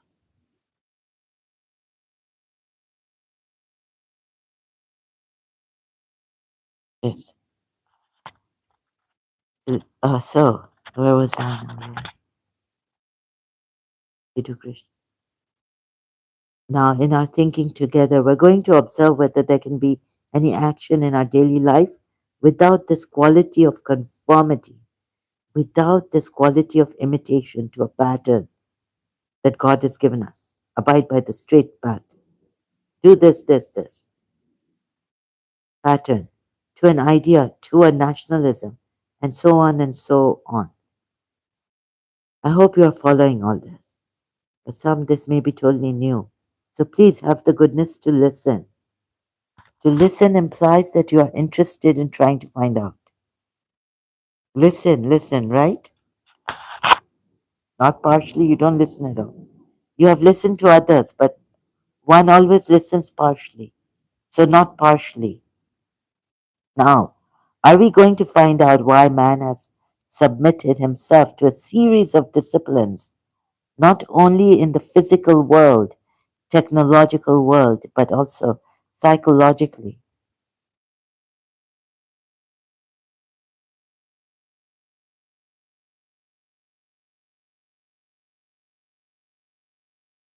Excuse me, right? And is this discipline helping man to free himself from his idiosyncrasies, his conflicts, his problems, his relationship, and so on? You understand my question, right? Okay. Are you all very hot? Can one listen without effort first? Also, without effort, effortless listening, not to the speaker only, but to learn the art of listening, which means not creating an image about the speaker, about the person who is speaking, your wife, your husband, and so on, right? All this, right? So, not having an image, not to have a concept from the mind, not to hold on to one's own knowledge. And as you are listening, interpret what is being said according to your knowledge, not to hold on to one's, you see. So these Muslims are trained in this, so disciplined, can't even listen properly in good sense. Attention implies not concentration, just observation to see what is actually happening. Like a good scientist looking through a microscope, he must look what is actually taking place. But if he has a hypothesis, a conclusion, with that he is looking, then he is incapable of pure observation of what is going on, right? Please see. So this how the Muslims come here. Not listening, not a, they've already made up the conclusion their religion is true. There's no contradiction in the Quran. They're not good listeners. Therefore, there's the art of listening, the art of observing, seeing. Then there is the art of thinking together. From that arises the art of learning. We will go into all this. Oh my goodness. So we are now going into the art of thinking together. And all this. So where he goes and where he returns to discipline.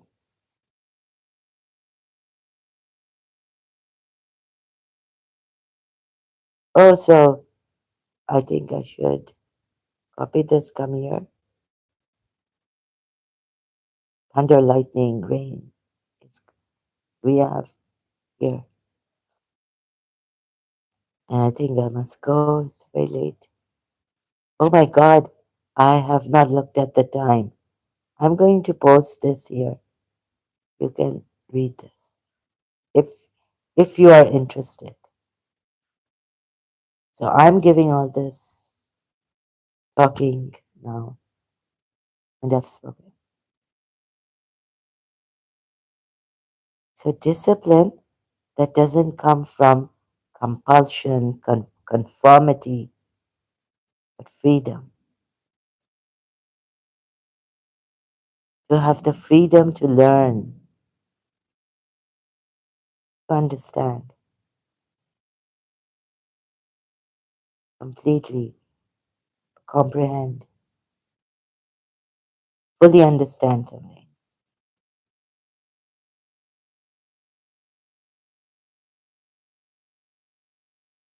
right?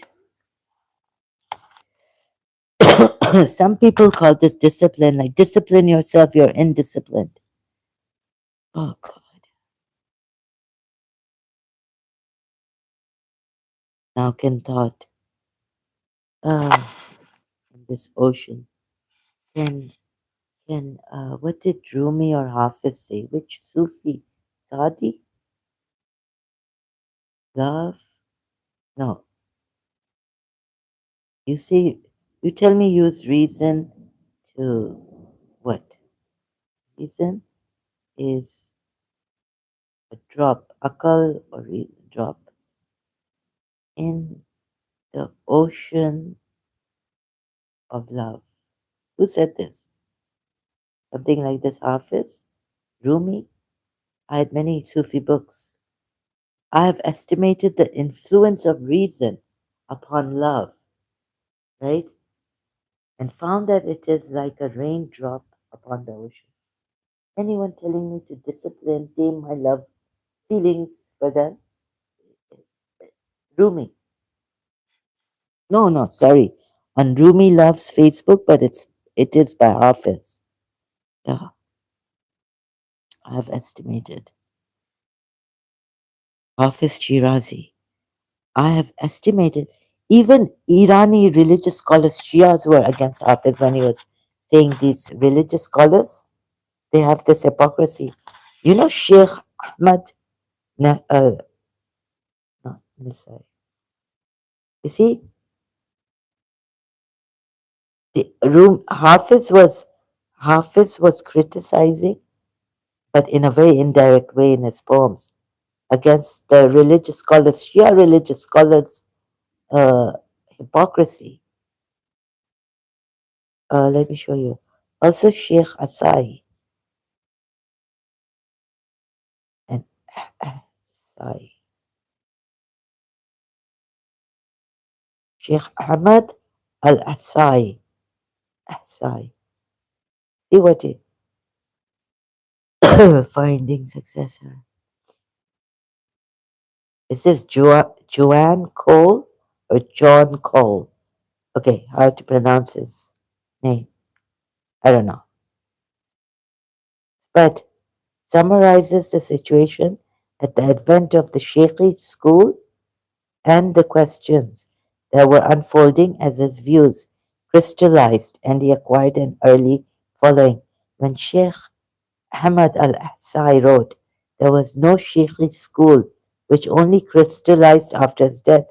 He saw himself as a mainstream Shiite, not as a sectarian leader, yet he clearly innovated in Shi'i thought in ways that, toward the end of his life, sparked great controversy. Among the contentious arenas he entered was that of the nature of religious authority. He lived at a time when his branch of Islam was deeply divided on the role of the Muslim learned man. Was he an example to be emulated by the laity without fail, or merely the first among equals? No, no, wait, it's not this one. It's another one. Who writes about it?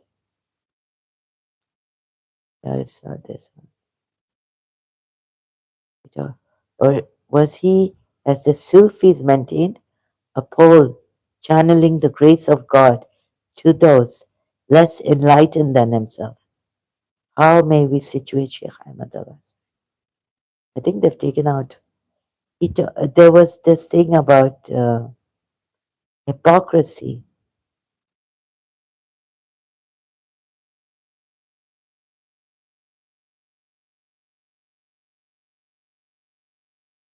Oh, Nabil Azam, the Dawn Breakers. I think it's this one. Nabil's narrative chronicling early Babi and Baha'i history and the influence of Shaykhi thought in that milieu describes a contemporaneous understanding of Al-Assai's motives and a spiritual awakening as follows. He observed how those who professed the faith of Islam had shattered its unity, sapped its force, perverted its purpose, and degraded its holy name. His soul was filled with anguish at the sight of the corruption and strife which characterized the Shia sect of Islam. Dot, dot, dot. Forsaking his home and kindred on one of the islands of Bahrain to the south of the Persian Gulf, he set out dot, dot, dot, to unravel the mysteries of those verses of Islamic scriptures which foreshadowed the advent of a new manifestation. Dot, dot, dot. There burned in his soul the conviction that no reform, however drastic, within the faith of Islam could achieve the regeneration of this people, perverse people.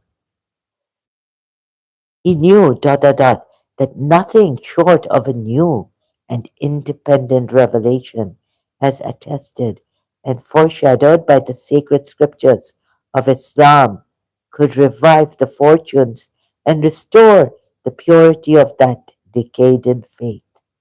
Even Shia Islam. You see what has happened? I felt like Sheikh Hasai at times against these Shias also.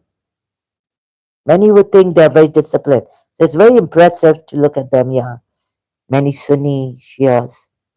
Very impressive, right? Looking at them, how disciplined they are. 5 times they're washing their hands, arms, feet, this, mouth, putting also very good, right? Washing their noses. Very, very disciplined, clean. So yeah, don't need to. Oh my God. Nabil Azam, the Dawn Breakers. So these Shias, when they come here, there was a Shia. But I think I've criticized the Quran. It's the faith itself. This poor guy didn't. Even then, his Baha is persecuted. Bab. The Shias were after the Bab. Perversity in this, in these people. You see? So I became more bold than him. This sheikh has lived with his Shia contemporary religious scholars. Shia sect, corruption and strife, which characterize the Shia sect of Islam. Think of this, perverted its purpose. No, it's because, you see, all this perversion, hypocrisy, impurity. So he was not brave as I was. If he had been like me at that time, he would have been finished. Death penalty.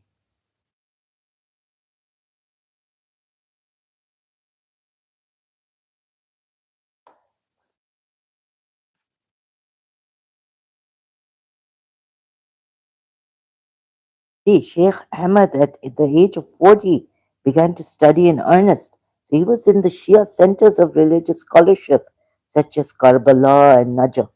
My goodness, he's lived with these Shia religious scholars. Like I said, studied, lived, spent so much time there. He attained sufficient recognition in such circles to be declared a mujtahid, who can pass punishments against others. In Karbala, an interpreter of Islamic law, he contended with Sufi and Neoplatonist scholars. Yet, look, Allah, poor Bab. So now maybe Bab should be reincarnated, and he'll be so happy to see this. You know,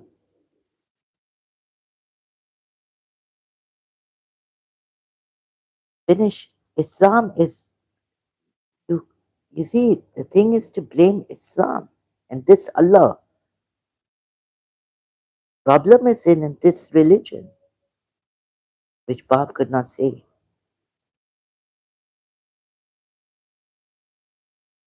Even though maybe he saw it. So you see, he says that an imam, like it should be attested and foreshadowed by the sacred scriptures of Islam, could revive the fortunes. See, that nothing short of a new and independent revelation is required. A new and independent revelation than this Quran.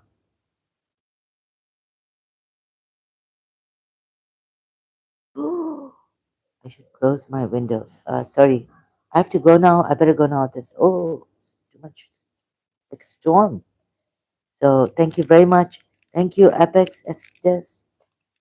Murta, thank you for being here. Really appreciate all those who have been here patiently bearing with my all this junk. Thank you so much. Really appreciate it. Leaving you now with all the best truth. Leave the lies. Flow, flow effortlessly. Flow with the life, with divine, with uh, Dr. Deepak, with the cosmos, the Aham Brahmasmi. Align and flow freely, without effort, effortless. Manifest your life free.